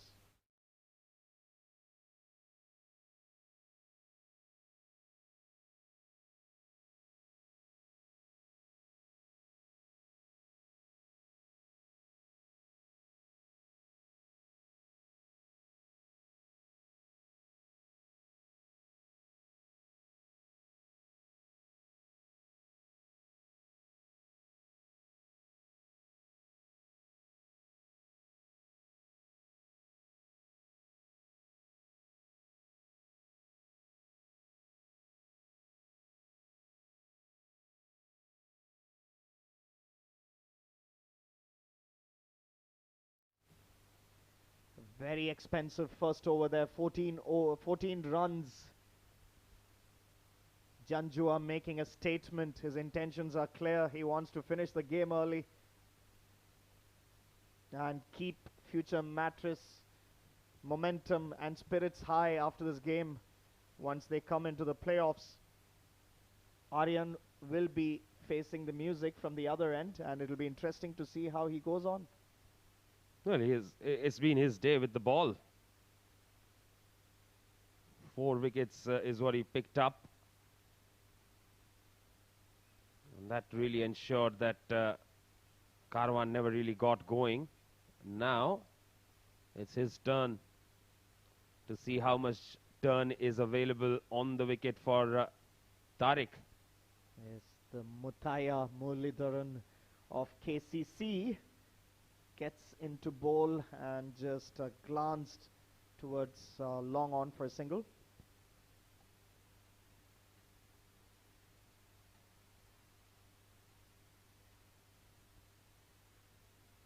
They have to utilize the new ball. I think the key man tonight will be Syed Haider Wasi Shah. Lot will depend on him. I was half expecting him to come out to open. And they do have a decent batting lineup regardless. It'll be interesting to see how Janjua will approach Tariq. He is an aggressive batter and took those 14 quick runs off the first over. Tariq not the easiest to play. That's in the air. Will this clear? Yes, it does. Not the easiest to play, but Janjua made it look like child's play here. What a shot. He is bowling with the shorter boundary. I don't know if this is the right end for him to bowl from. Should be bowling from the Bukhatir end. Yes, and also around the wicket. That's a bit going to be a bit tricky. He might probably have a better chance over the wicket, but on the pads, Janjua will dispatch it. And he goes for it again. That's another 6. This time it's even bigger. What a shot. What a shot. What absolutely crisp timing this. And he picked it up from the outside the off stump. Not the easiest shot to play. And he dispatched it again. Janjua is loving this.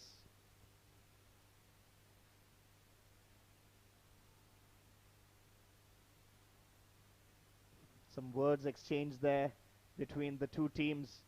I think KCC is hoping for not too many interruptions to the match with the ball disappearing. The way Janjua is batting, you'll need a whole pack of them.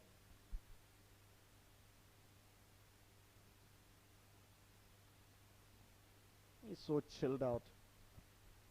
It reminds me of one of the leagues that Virender Sehwag played. He was singing that song from Atif Aslam. I forget the song. What was it? Kaise? Something like that. And he was just singing and batting. And he was singing even while he was batting. That's how chilled out he is. And Janjua looks exactly like that right now. We don't have a stump cam, but I'm quite sure at least in his mind he'll be going the same way. Yes, a lot of players have said that it's very difficult to bat with Virender Sehwag. Suddenly, in between the over, he will stop the bowler, come and do a little bit of gardening, will call his non-striker. And the non-striker will feel that it's something important that he wants to tell me about the strategy. And he would ask, what is the lyrics to that song? I don't remember. Why? Because while the bowler is on the run-up, he wants to sing the song. Similar approach, Janjua. He's always smiling. He's a happy cricketer and one of the anchors for future Mattress, no doubt. And the way that KCC started, it took them 4.5 overs to get to the score of 27, which Janjua has done in just 9 balls.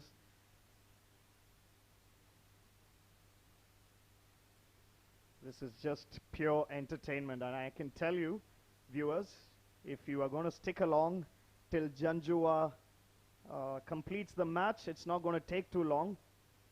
There's a trending Instagram reel that is doing the rounds. Everything reminds me of him, everything reminds me of her.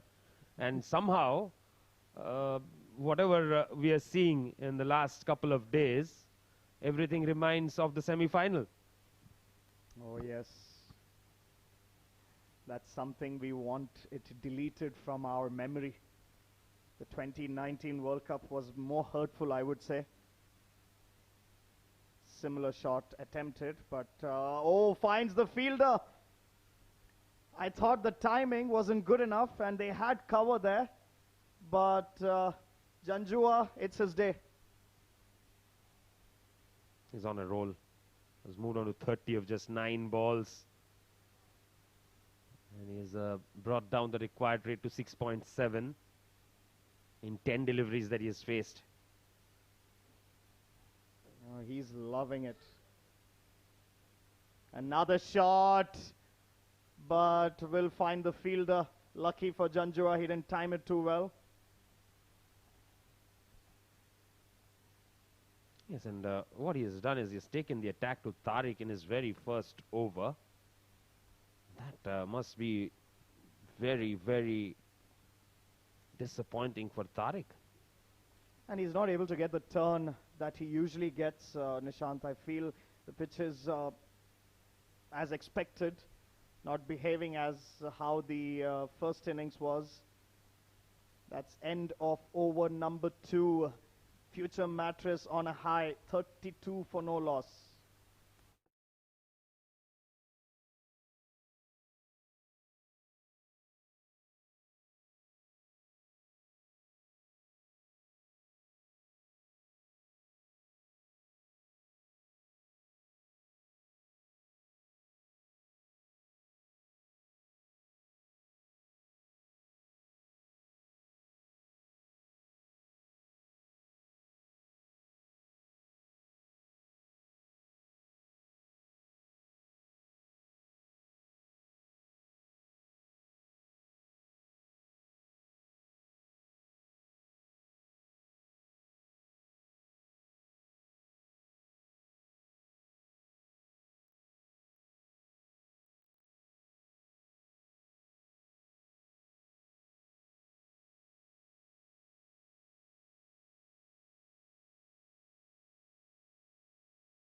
So 2 overs gone, 32 for no loss.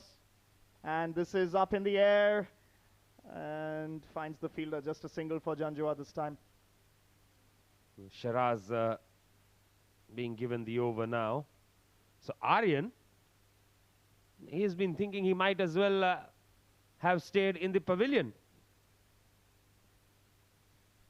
Definite contender for the man of the match. If he can cleanse some runs, it's pretty much guaranteed.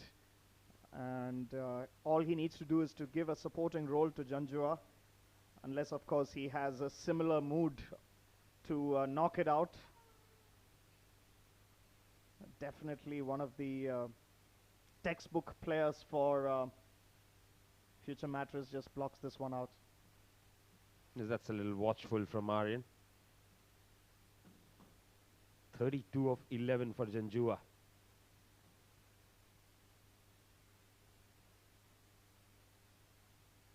So current run rate of 14.14.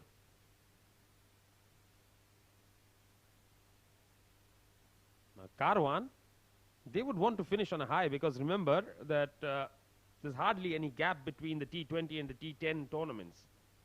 S10 tournament rather. Yes, indeed. Both teams actually, they want this win. And that one moved a little bit outside, missing this one, Aryan. He's got the pace, Shiraz, there's no doubt. It'll be interesting to see how he performs, because even the first delivery which Janjua faced, it was pretty much of an outside edge, a thick outside edge.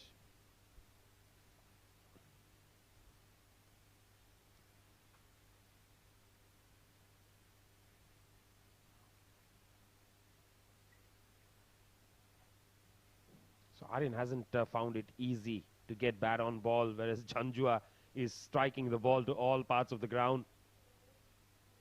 That's pushed away straight to the fielder. Again, no chance of a run. They wouldn't want to go too soft. He has to try and get the scorecard moving. Of course, they had a great start, all thanks to Janjua. But we've seen this happening even in KCC's innings, that there needs to be at least one batter among the two who will accelerate the score. So far, it's been Janjua. Aryan's definitely capable. He just needs to knock the ball around, keep the strike rate rotating. They have a deep third man and a deep square leg. Missed this one out completely, trying to take on the bowler.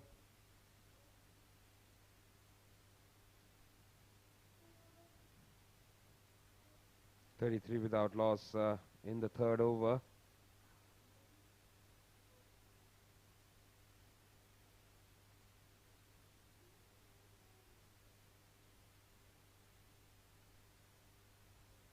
Will want to finish well. Shiraz, who's done exceptionally well. Just the one run off the 5 deliveries that he bowled, changing the field, and he now has a short cover in position. Packed offside field, which is quite right, I would say, considering the outswing he's getting. Excellent over so far. A single of the first ball, then 4 dot balls. That's Upish on the full to the fielder in the deep. Single to finish the over, just the 2 runs from it. 3 overs bowled, 34 without loss.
Safe to continue.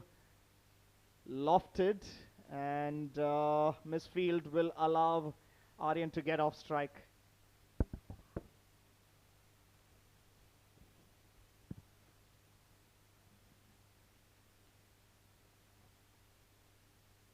Well, that brings Janjua on strike. Now, sometimes this happens. You're off to a brilliant start, and then suddenly you haven't faced a delivery for an over or so. You lose the momentum, but in your head you still have it. That results in the fall of a wicket. And the strike rate of these two batsmen inversely proportional to each other. Janjua is going at 300 almost, with Aryan at the 33 to 40% mark. Oh, the slow delivery, trick save, beaten, first wicket falls. Well, just as I said, a batsman in full flow doesn't get strike for some time, results in a wicket.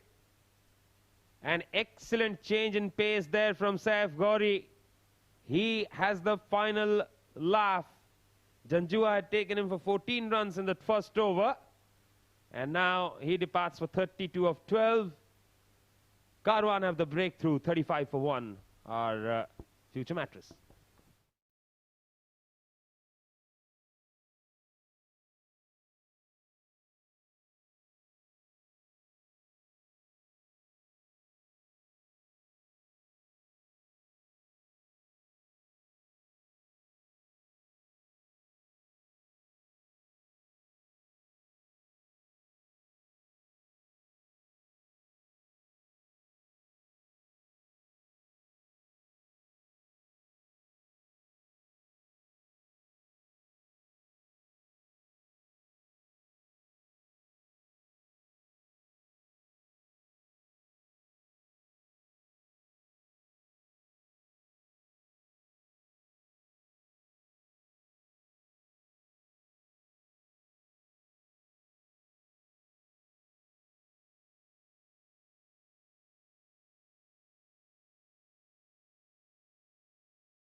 Khayyam is the new batsman in. Bouncer attempted wide, will be signaled by the umpire.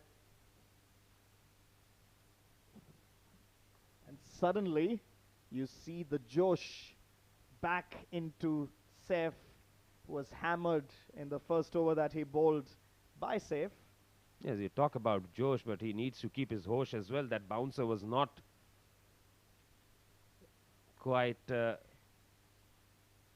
the right way to go about it. Didn't direct it well, at least. Yeah, you're absolutely right there, Nishant. Saif definitely another wide there. I think he's trying too many things. He got a wicket of the slower ball, so I think he's just trying to quicken up things a little bit, trying to hurry the batsman a little bit. The two misguided deliveries. I think he just needs to focus on his control. That slow delivery, that was one of the best and the finest I've seen in this match, and possibly the top 10 in this tournament. They are not easy to come by, and it was so accurate. Saif completely bamboozled by that one. Another wide, trying too hard, Nishant. I mean, you bowl such a beautiful delivery, and the next three balls you bowl are wides. I never understand it. And it's a bit short as well. If that wasn't a wide, Khayyam would be able to probably dispatch it for a boundary. There is a huge gap there. They do have deep third man, and just the fielder at point and gully, who are quite apart from each other. He has to be a bit careful on where he wants to place his line. On the pads, a little too straight there, but just tucked away. It's a dot ball.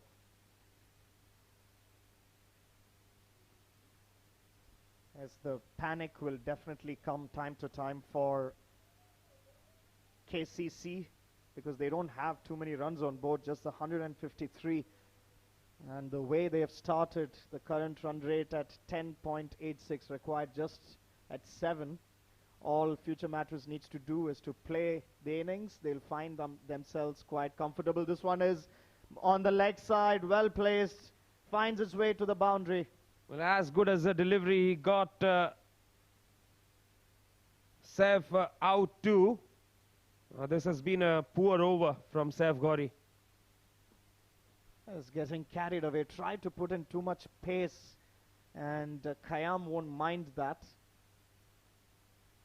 Khayyam gets off the mark. I think Khayyam is playing his first game of the tournament, if I'm not wrong. No, he isn't. I haven't seen much of him though. And it's an opportunity, just at one down, a beautiful platform set for him. That's the cut we've been talking about.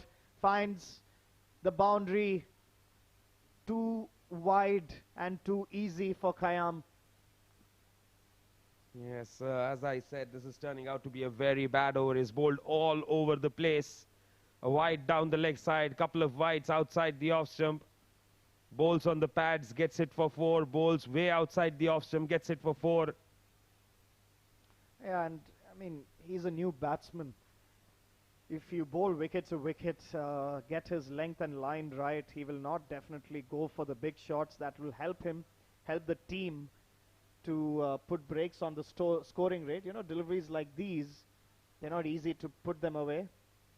But a costly over once again, even though they took the wickets, 12 runs came off it. 4 was gone. Future Mattress at 46 for 1.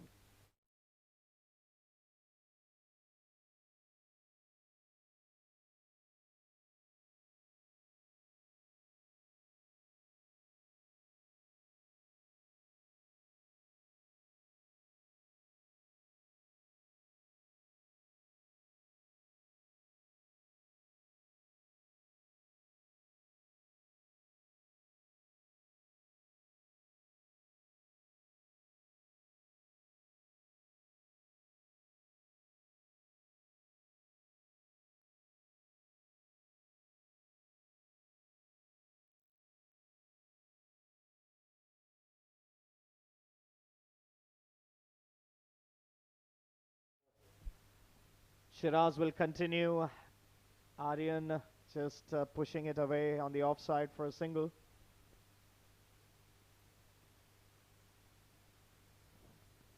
Shiraz bowled a very good first over, gave away just 2 runs. And ensured that Aryan kept the strike. Didn't allow Saif to get on strike in that over, kept him away. The tidy over really helped. Is so much more in control, Shiraz is, in his line and length. Oh, beautifully bowled, but well hit and a misfield. This will allow them to take a single. He's just not having a great night there, Saif. After a couple of expensive overs, misfield inside the circle, should have been a dot ball. It was a good game of cricket until the misfield. The ball was bowled beautifully and well flicked by Khayyam, who looks in good touch. Certainly going to be one of the anchors for Future Mattress in the upcoming matches. That's a good bouncer. Oh, just a little too high. Just a little too high. It's well directed, but I think it went above the helmet of Aryan, so that will be signalled a wide. But well directed, so Shiraz is going to keep the batsman guessing, especially Aryan, who hasn't got the start that he would have wanted yet. 4 of 9 so far. But then again, he had Saif whacking it all over the park on the other end.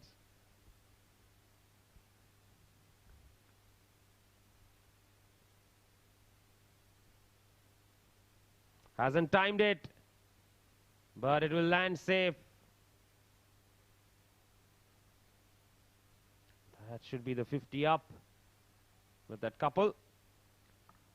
There's 50 up in good time for Future Mattress. Aryan just not able to time it as well as he would have wanted to. That was in his slot.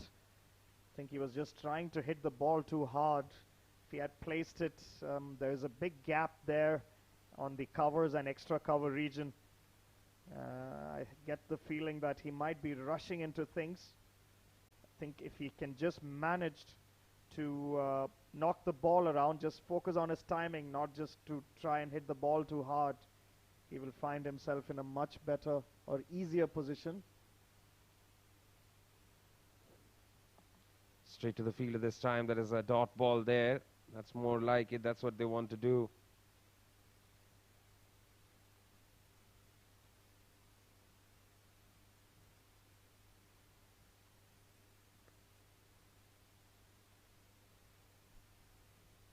The game is evenly balanced, but more in favor of Future Mattress right now.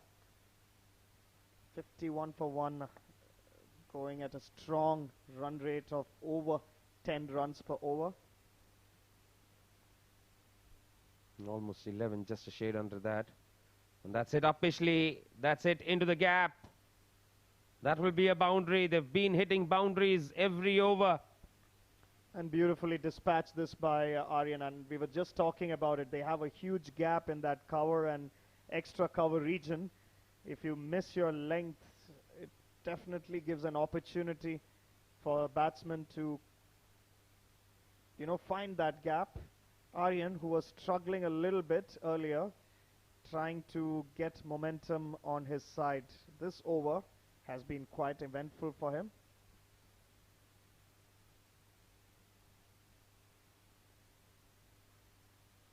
9 runs conceded in this over by Shiraz so far. And make that 13. Nicely cut away by Aryan. What a beautiful shot. Absolutely well dispatched. Looked like one of those classic Ganguly cuts, square cuts. Find its way to the boundary. Future Mattress going strong, 59 for 1 after 5 overs.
So this is over number 6, the last over of the power play. Ghulam gets a dot ball to his name. A juicy attempt from the ball. And Khayyam missing out on this opportunity. It was short, it was wide. He could have easily cut it for a boundary. There's just a little extra nip on that delivery. That's why Khayyam couldn't hit it. Just spiced up a bit after pitching. Doesn't give you the impression of the kind of length that he will bowl. Quick single. Oh, and that was close. The ball went right to the fielder. Harris there. And a direct hit, and he was gone. And an unwanted attempt at this stage of the match for Future Mattress. They're going well, they're going strong. The last thing you want is a run out, especially early in the innings.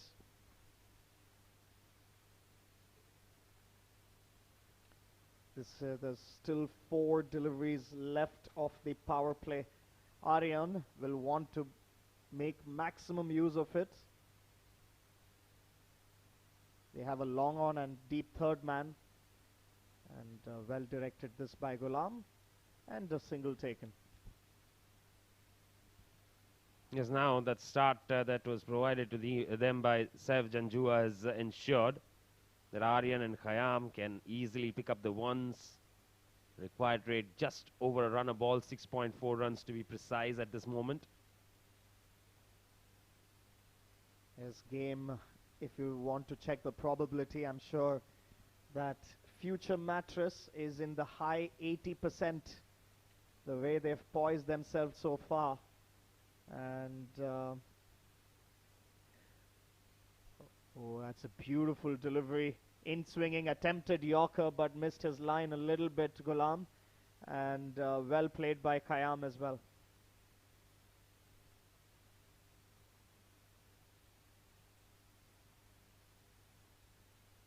Good over so far from Murtaza.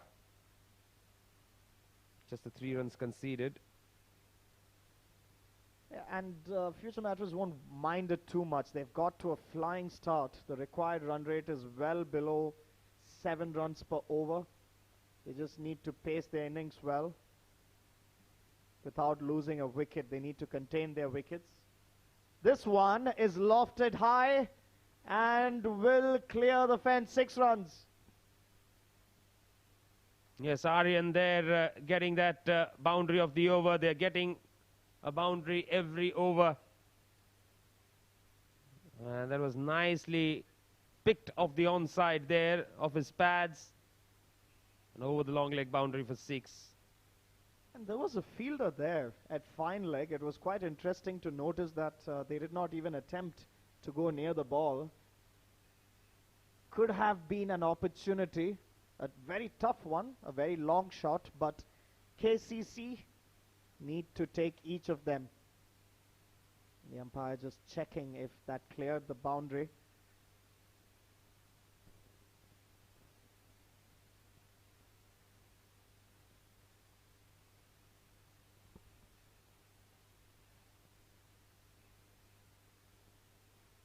Some confusion here. Seemed like a 6 from right here at the com box. Do know that we have a better view for this particular shot that is played, and yes, the umpire finally signals it as a 6. Aryan will face the last ball of the power play. 68 for 1, future Mattress going strong. Finds the gap, but will not find its way to the boundary.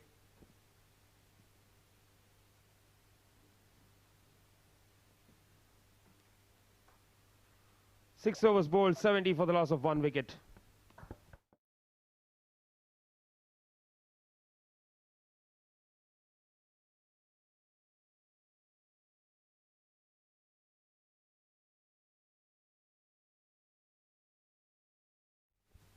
As the power play, Saif going strong in the very first and second over of the innings. Even managed to hammer Tariq for a few sixes, attempting that sweep shot quite frequently and successfully. And this beautiful ball by Saif to dispatch Saif. After that, it has been Aryan. Beautifully hit there towards extra cover. Cut as well. Beautiful shots. And this one, the best of the lot. Exciting innings, exciting game this. Great start by future Mattress. 6 overs gone just, and they have managed to get 70 runs on board. The man with the golden arm.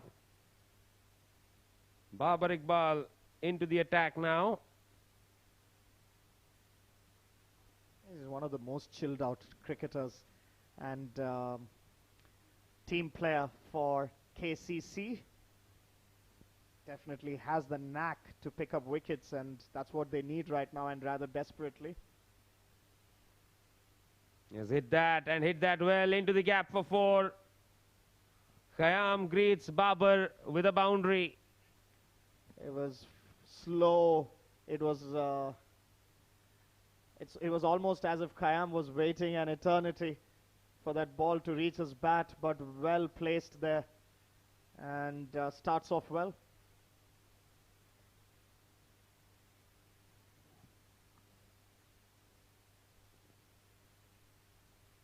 Expectations, Nishant, I would say they'll finish this in 16 or 17 overs and another 6. Yes, that was very nicely struck there.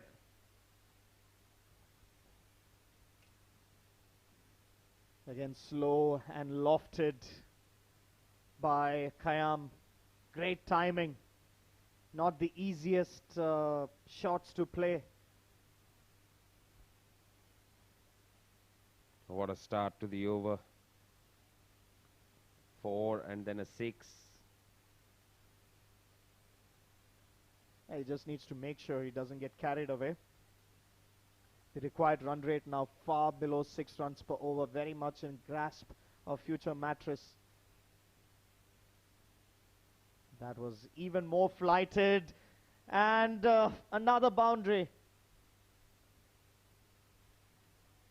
So 4, 6, 4. And Khayyam, I hadn't seen much of him. Has got plenty of time and plenty of opportunity to show us what he's made of. 25 of 11. Again, the fielding, I feel, is a bit rather ordinary. This one just flicked on the onside. Khayyam doing the right thing here. Fielding has been quite ordinary. There hasn't been many attempts from the KCC fielders to stop the boundaries. Of course, the 6s have been coming quite regularly as well.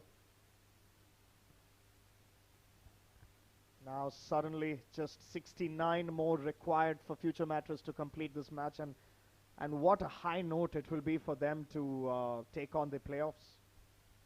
They'll storm into the semi-finals without having lost. And that is another boundary. Beautiful shot this by Aryan. Well placed, picking that gap between deep mid-wicket and long on. And exactly between those two fielders. A good attempt there, but in vain. Another 4. And the woes for KCC continue. Last ball of Babar's over. 19 of it. And that's cut away. Bit of footwork there from Tariq. Will make it 20 of the over. It's 90 for 1 after 7.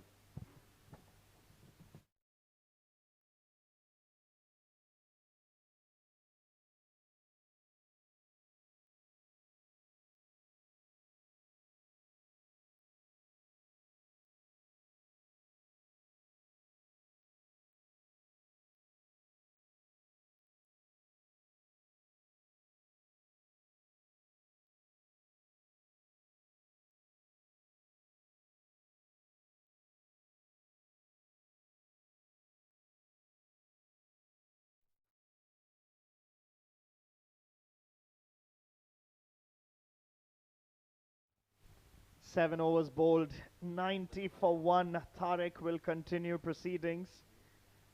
There is no Saif here, who hammered him for 6s and 4s all through the ground. It will be Aryan and Khayyam who will be facing Tariq. And into the comm box, we have a change in voice. Asim is back, Asim, after enjoying the match, watching it from the comm box, is now in the commentary box to comment. Well, it's sheer thrashing here from future Mattress. Even though they don't have Rohan Mustafa, Alishan Sharfu, but they're capable enough of outperforming the opposition with whatever resource they have. And I think they are definitely getting into the semi-finals on a high. I mean, Saif Janjua, who hardly plays a game for future Mattress, maybe like 10 games in the season or 15 games in a season, and then he comes out with a surprise package, thrashes Tariq Mahmood all over the park. That's nicely cut away. And good work in the D by Waqas Ali. All his efforts are in vain. Yes, indeed. This one was beautifully played. finding his rhythm here. And one of the things that I see, there's a lot of footwork, football going on from the fielders of KCC.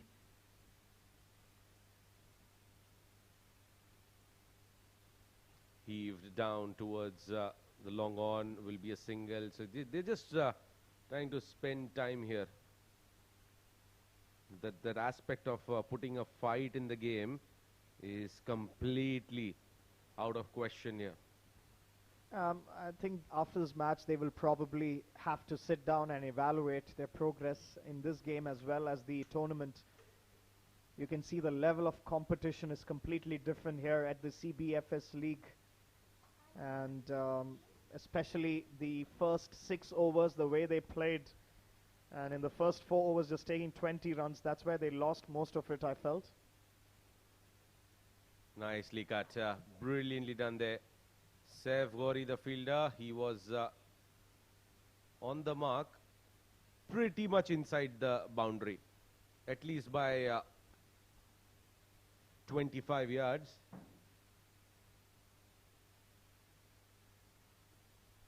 Oh, well, that might be okay for the offside field against Tariq to bowl to Khayyam.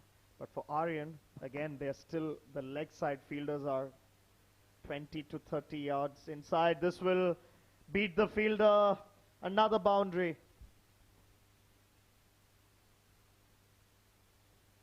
Cracking shot from Aryan Lakra. It was pitched up and the fielder was brought inside the circle and he has been taken for runs. It's quite interesting to see. They have only one fielder at the boundary on the offside. Yeah, now long mid-off has been moved to long off, which was, I think, required. Playing off the back foot, playing it nicely. A single taken. 100 comes up for future Mattress and in good time in just 8 overs. 101 for 1. Future Mattress going strong.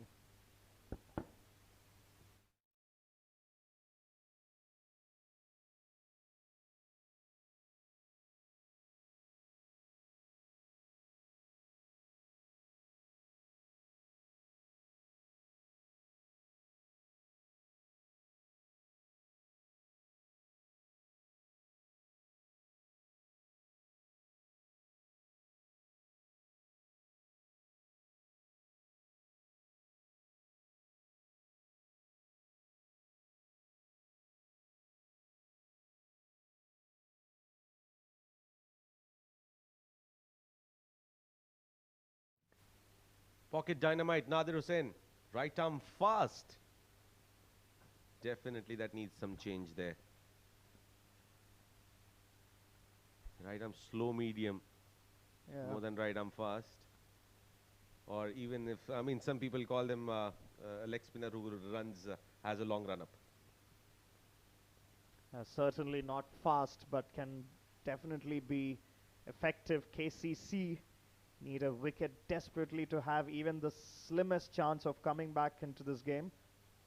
And it seems that the fielders themselves have, from the body language that we see, they just want it done with.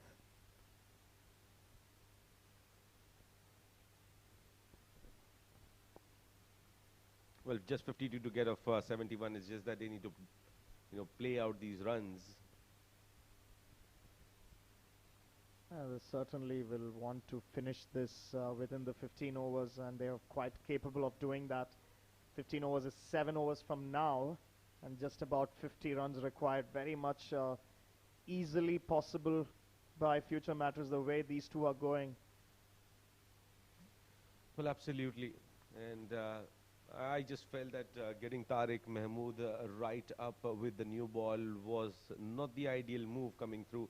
Not because he went for runs, but it's about... well, this one's played in the gap, looking for 2. They will scamper through for 2 and get it. Good running bit by Khayyam. He wanted to get his partner back on strike. Yes, and well run, unless it was a direct throw. I think Khayyam would have made ground. And Aryan, I just love the way he paced his innings.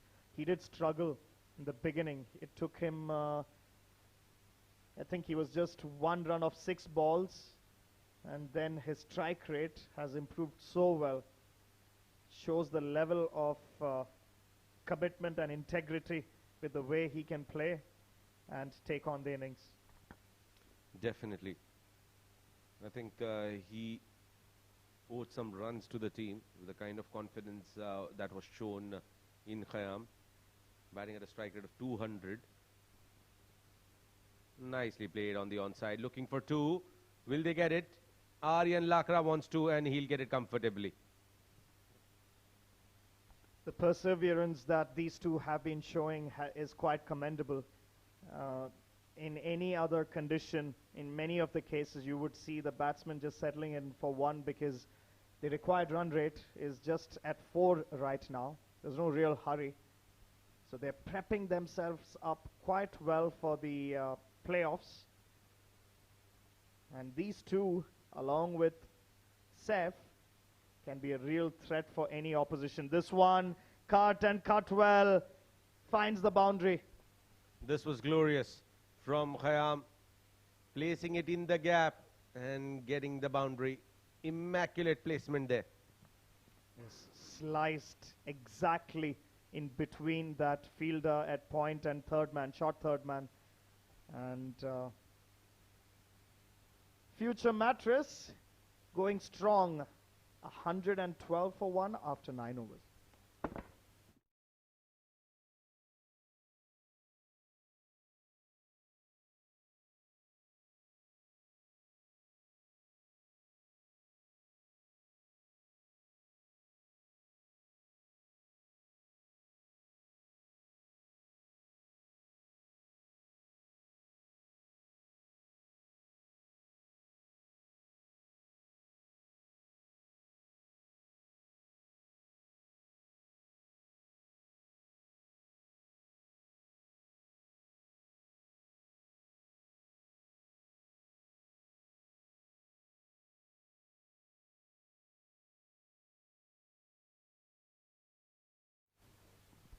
This is a very interesting field setup here. He has 2 sweeper covers behind on the offside. Now he's getting Nader Hussain in the circle. I was quite surprised to have that sort of a field. Yes, interesting field. The leg side pretty open.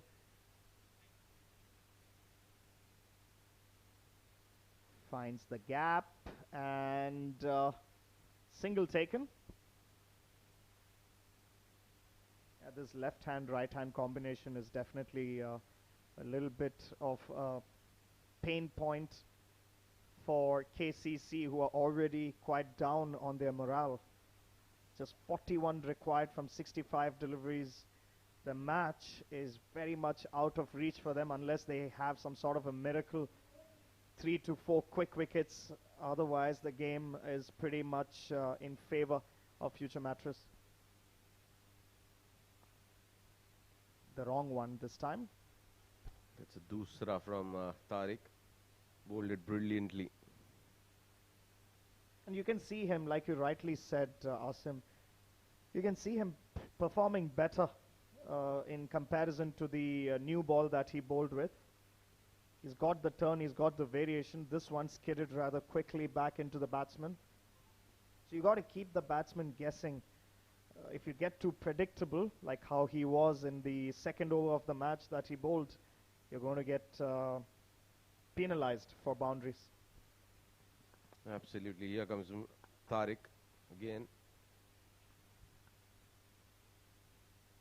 Played it upish.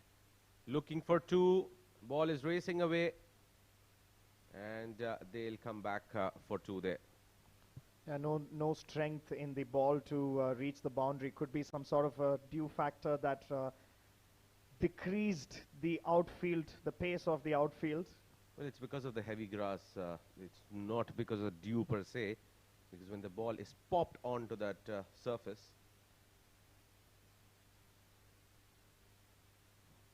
Yes, well said. This one not timed at all by Khayyam, but gets a single to his name. Just 38 required. 11.8 runs per over. Watch out, ladies and gentlemen. This team, Future Mattress, is going to be a real threat for the playoffs, no doubt. And exciting times ahead with the playoffs.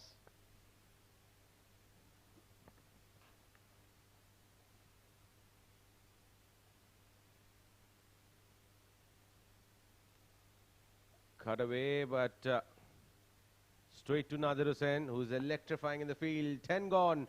Future Mattress, 116 for 1.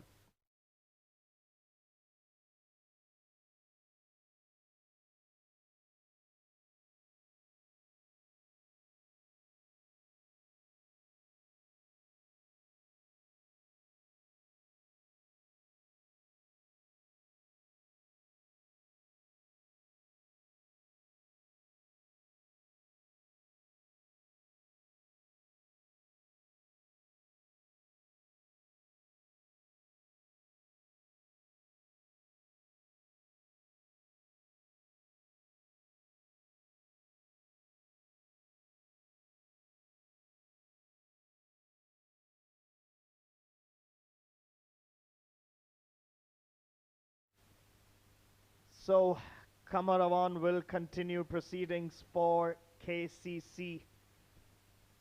And in desperate times, you need desperate measures.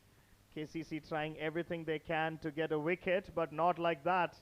That was well wide on the leg side. But Khayyam still manages to sweep it towards fine leg for a boundary. Good shot here from Khayyam. That ball was dipping. It was a slower delivery from cover from the back of the hand, but not directed in the right direction. And gets a boundary there. Just 34 to get. I reckon they'll complete it in 3 overs, Asim.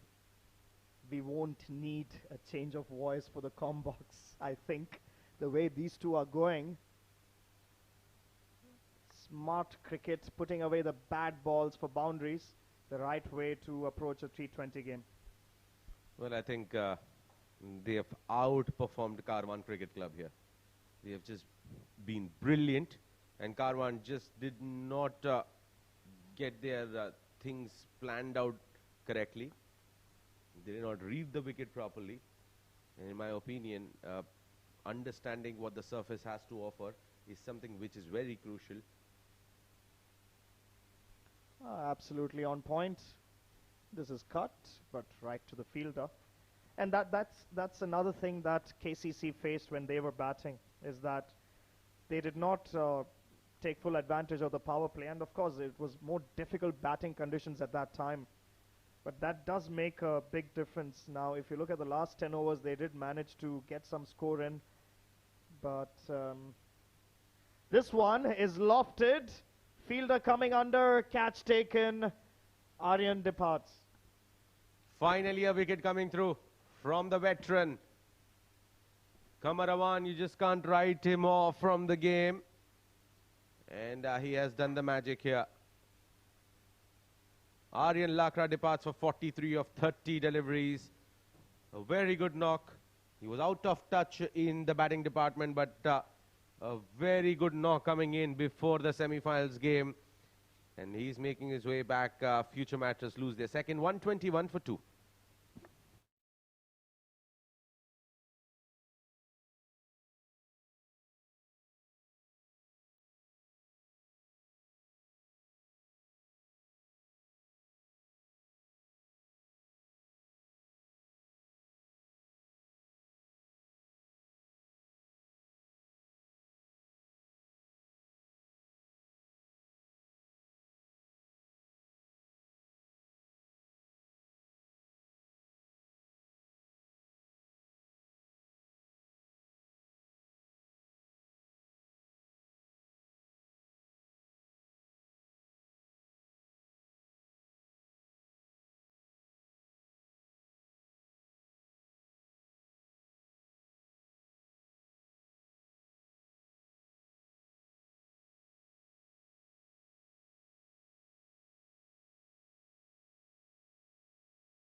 Wasi Shah is the new batsman that comes into the middle for Future Mattress.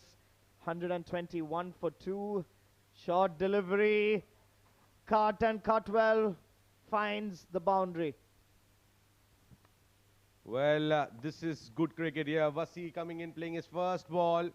Short delivery and playing it with a lot of control there. Good cricket. Again, the fielding attempt is just ordinary, Asim. You cannot play T20 leagues and leagues like the CBFS with I would say, sort of a lazier approach. You got to go for it all, no matter how the match progresses, whether it comes in your favor or not. This one was a beautiful ball, well directed, might have found the outside edge, but too slow for it to be carried on to the keeper. 11 overs gone, 125 for 2.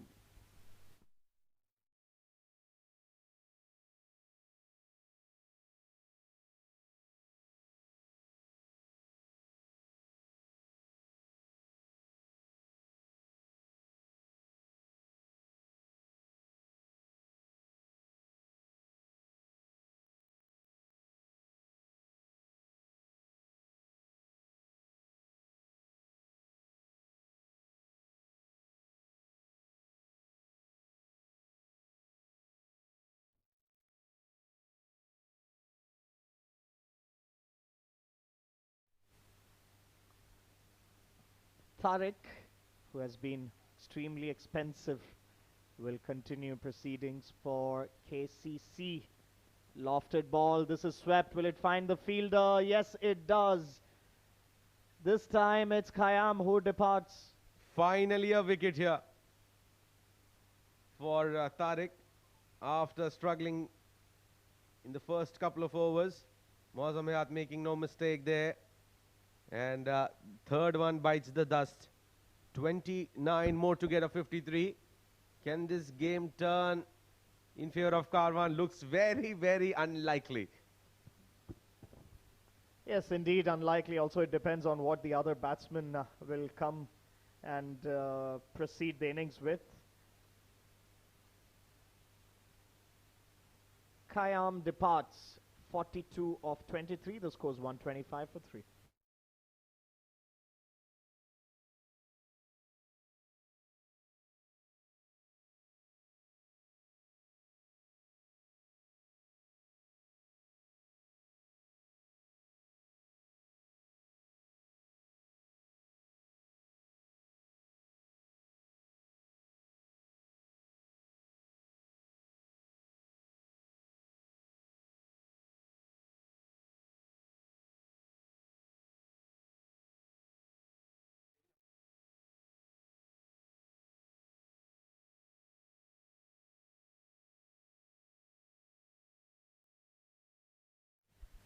So Ikram will face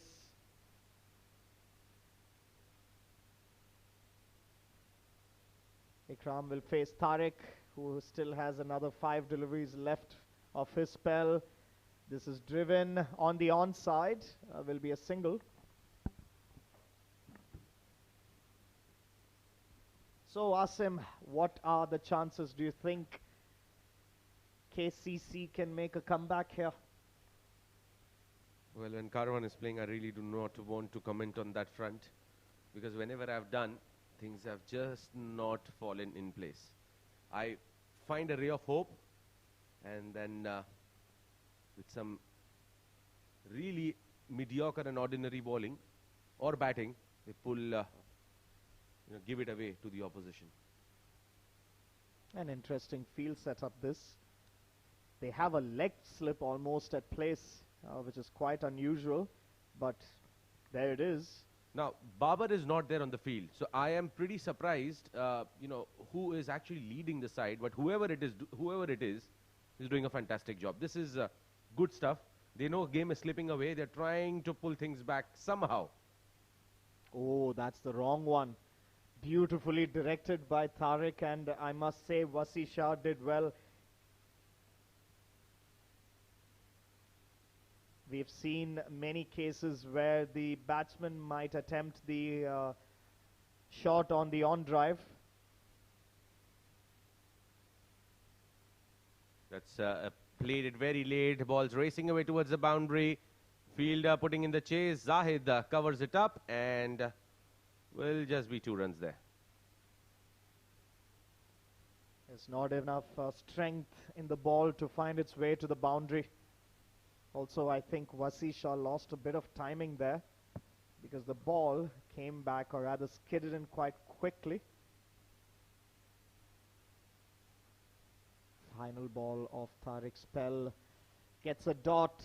12 overs completed. The score for Future Mattress now at 128 for 3.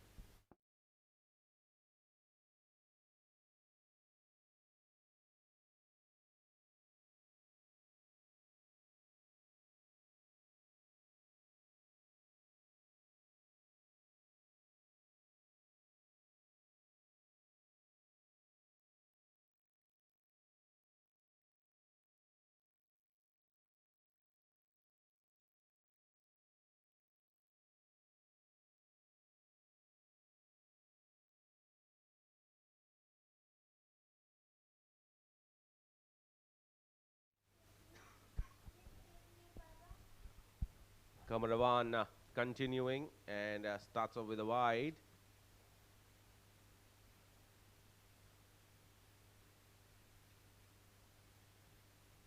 And joining me in the combox for the final time in this game, it is Nishant Majetia. Welcome back, Nishant. Thank you very much.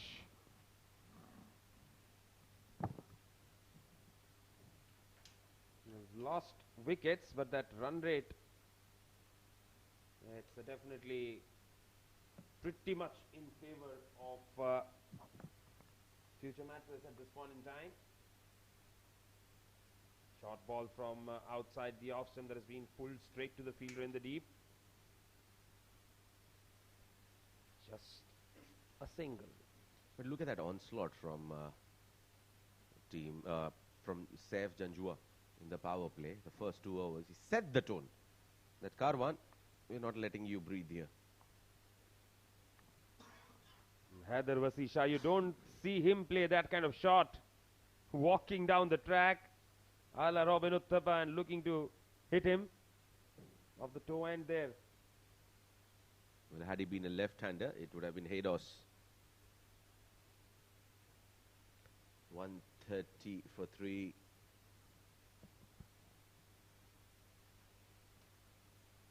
That's been tucked away and tucked away nicely. Running the first one hard, looking for the second, will get it comfortably. Karwan is not happy because he thought that should have been only a single.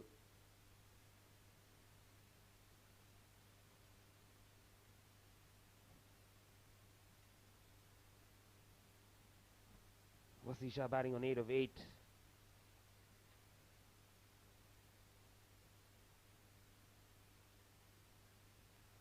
They've lost wickets here, but that's what happens when you give a good start.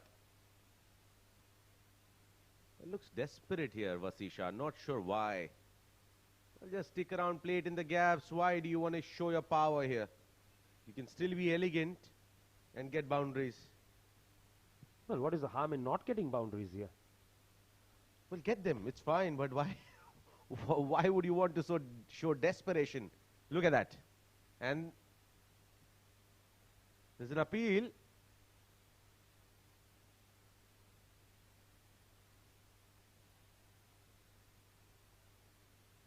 There was a nothing shot there from Haider. And 13 overs gone. Future Mattress 132 for 3.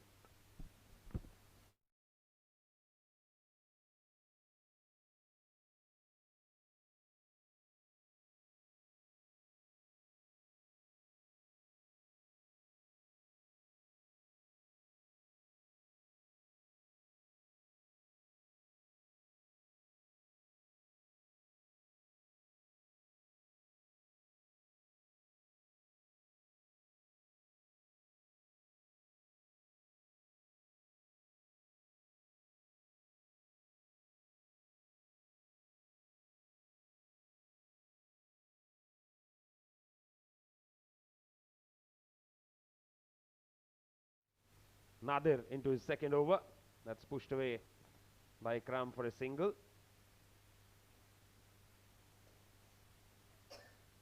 They can treat this as an open net session here. Wasi and Ikram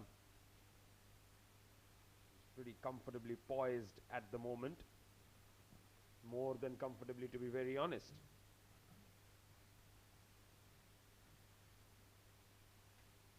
A little bit of movement. It's a single, and future Mattress cruising towards the victory. And I reckon they'll be sitting right on top of the table. I think they anyway will, because DCC don't have a better net run rate than them. That's nicely cut away. That will run away, will it? Not quite. Amir Hamza picks it up, and they come back for 3. You know, Nishant, what surprises me is powerhouse team Karwan. They are in such a disarray. You name the players, all popular players, all performing players, just not able to come together and perform together as a unit. Yes, they'll finish at the bottom of the table if you remove JVC from the equation. Nicely cut away. This should be the boundary. That's what you're talking about. Be elegant. I mean, why do you want to show your power? That's what I meant to say. Not that you don't hit boundaries, but just play as per the pace that has been offered by the bowler.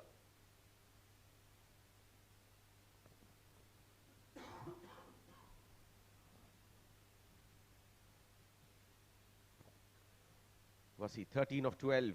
13 more to get.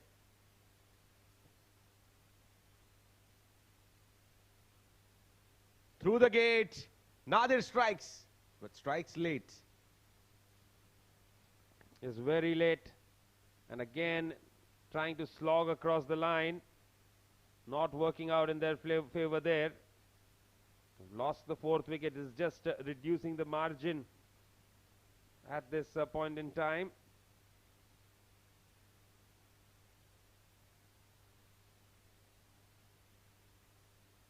That is the end of Syed Haider Wasi Shah, out for 13 of 13. 4 down for 141.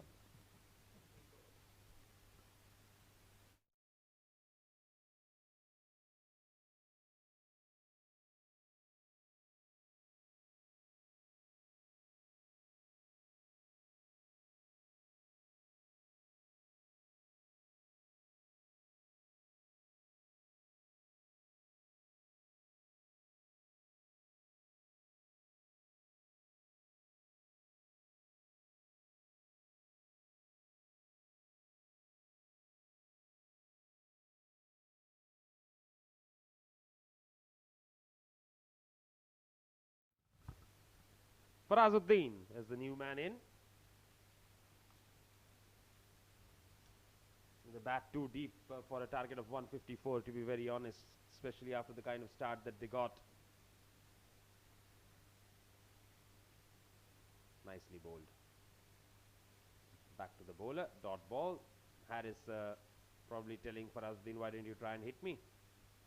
14 overs bowled, 141 for 4.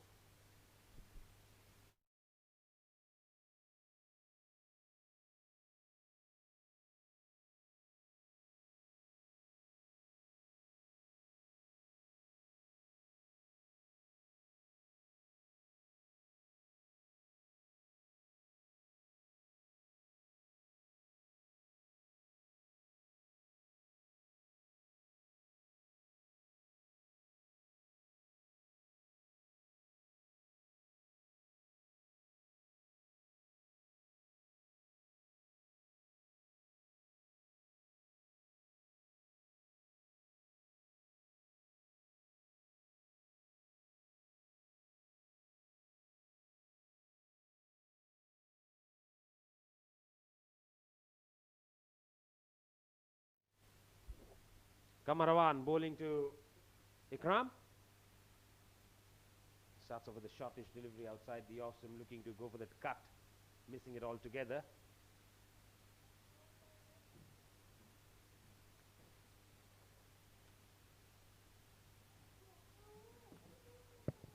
for the first time in this innings, the required rate is less than the current run rate is less than 10. And just as I say that, Ikram hits a boundary. Goes above 10. A very awkward delivery from Karwan. But it's so unlikely Karwan, or should I say, so unlikely the first innings wicket. Looks like they are playing on a different track.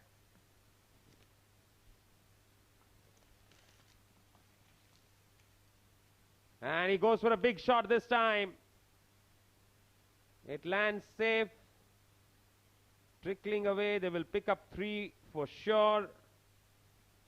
And 3 is what they get. 1 shot away from victory now.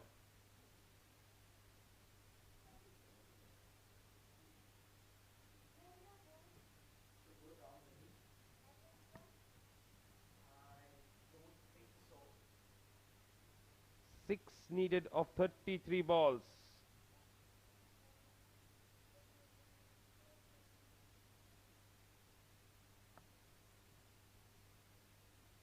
Nicely flicked.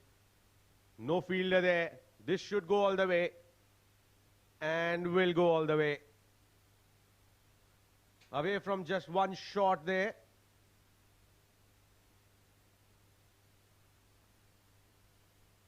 Comfortably done there, just tickling it away for a 4.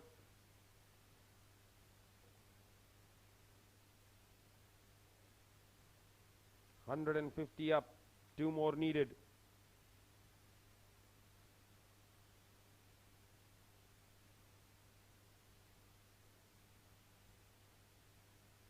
They've been thrashed.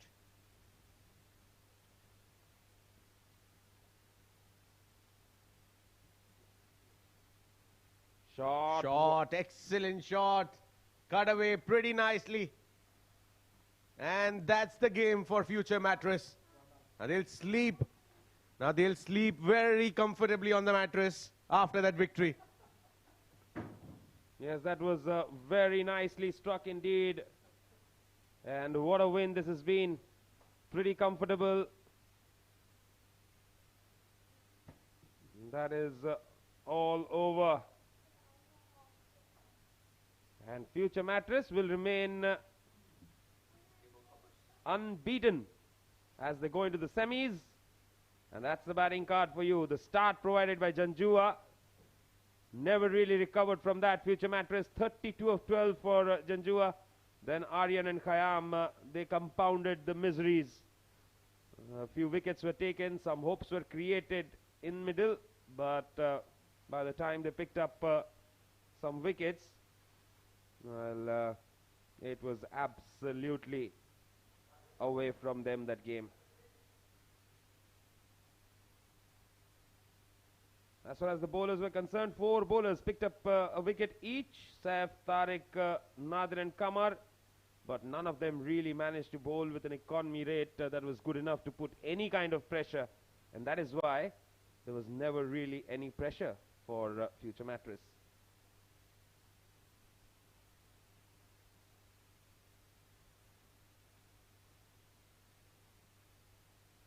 There's the story of the game. Karwan won the toss, elected to bat quite surprisingly. Could only manage 153, and that was largely because Waqas got them some runs towards the end. Aryan was the pick of the bowlers there, 4 for 19 in his 4.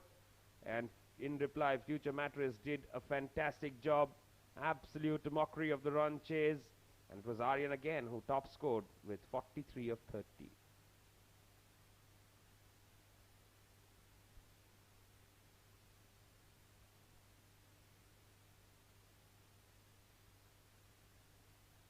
That's the match coming up for you. Interglobe Marine will take on TVSL Group in a match which is not just important for these two sides, but for Pacific as well. They'll have a keen eye on this game too. We'll dive into a short break. When we come back, we'll have the post-match presentation with Azhar.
Tell me the time, yeah?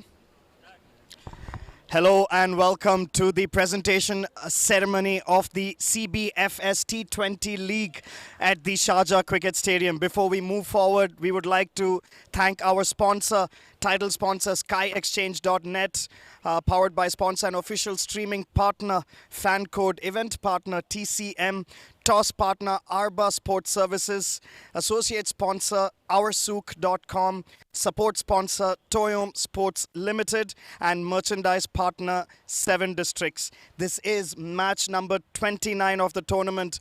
Future Mattress has defeated Karwan CC by 6 wickets.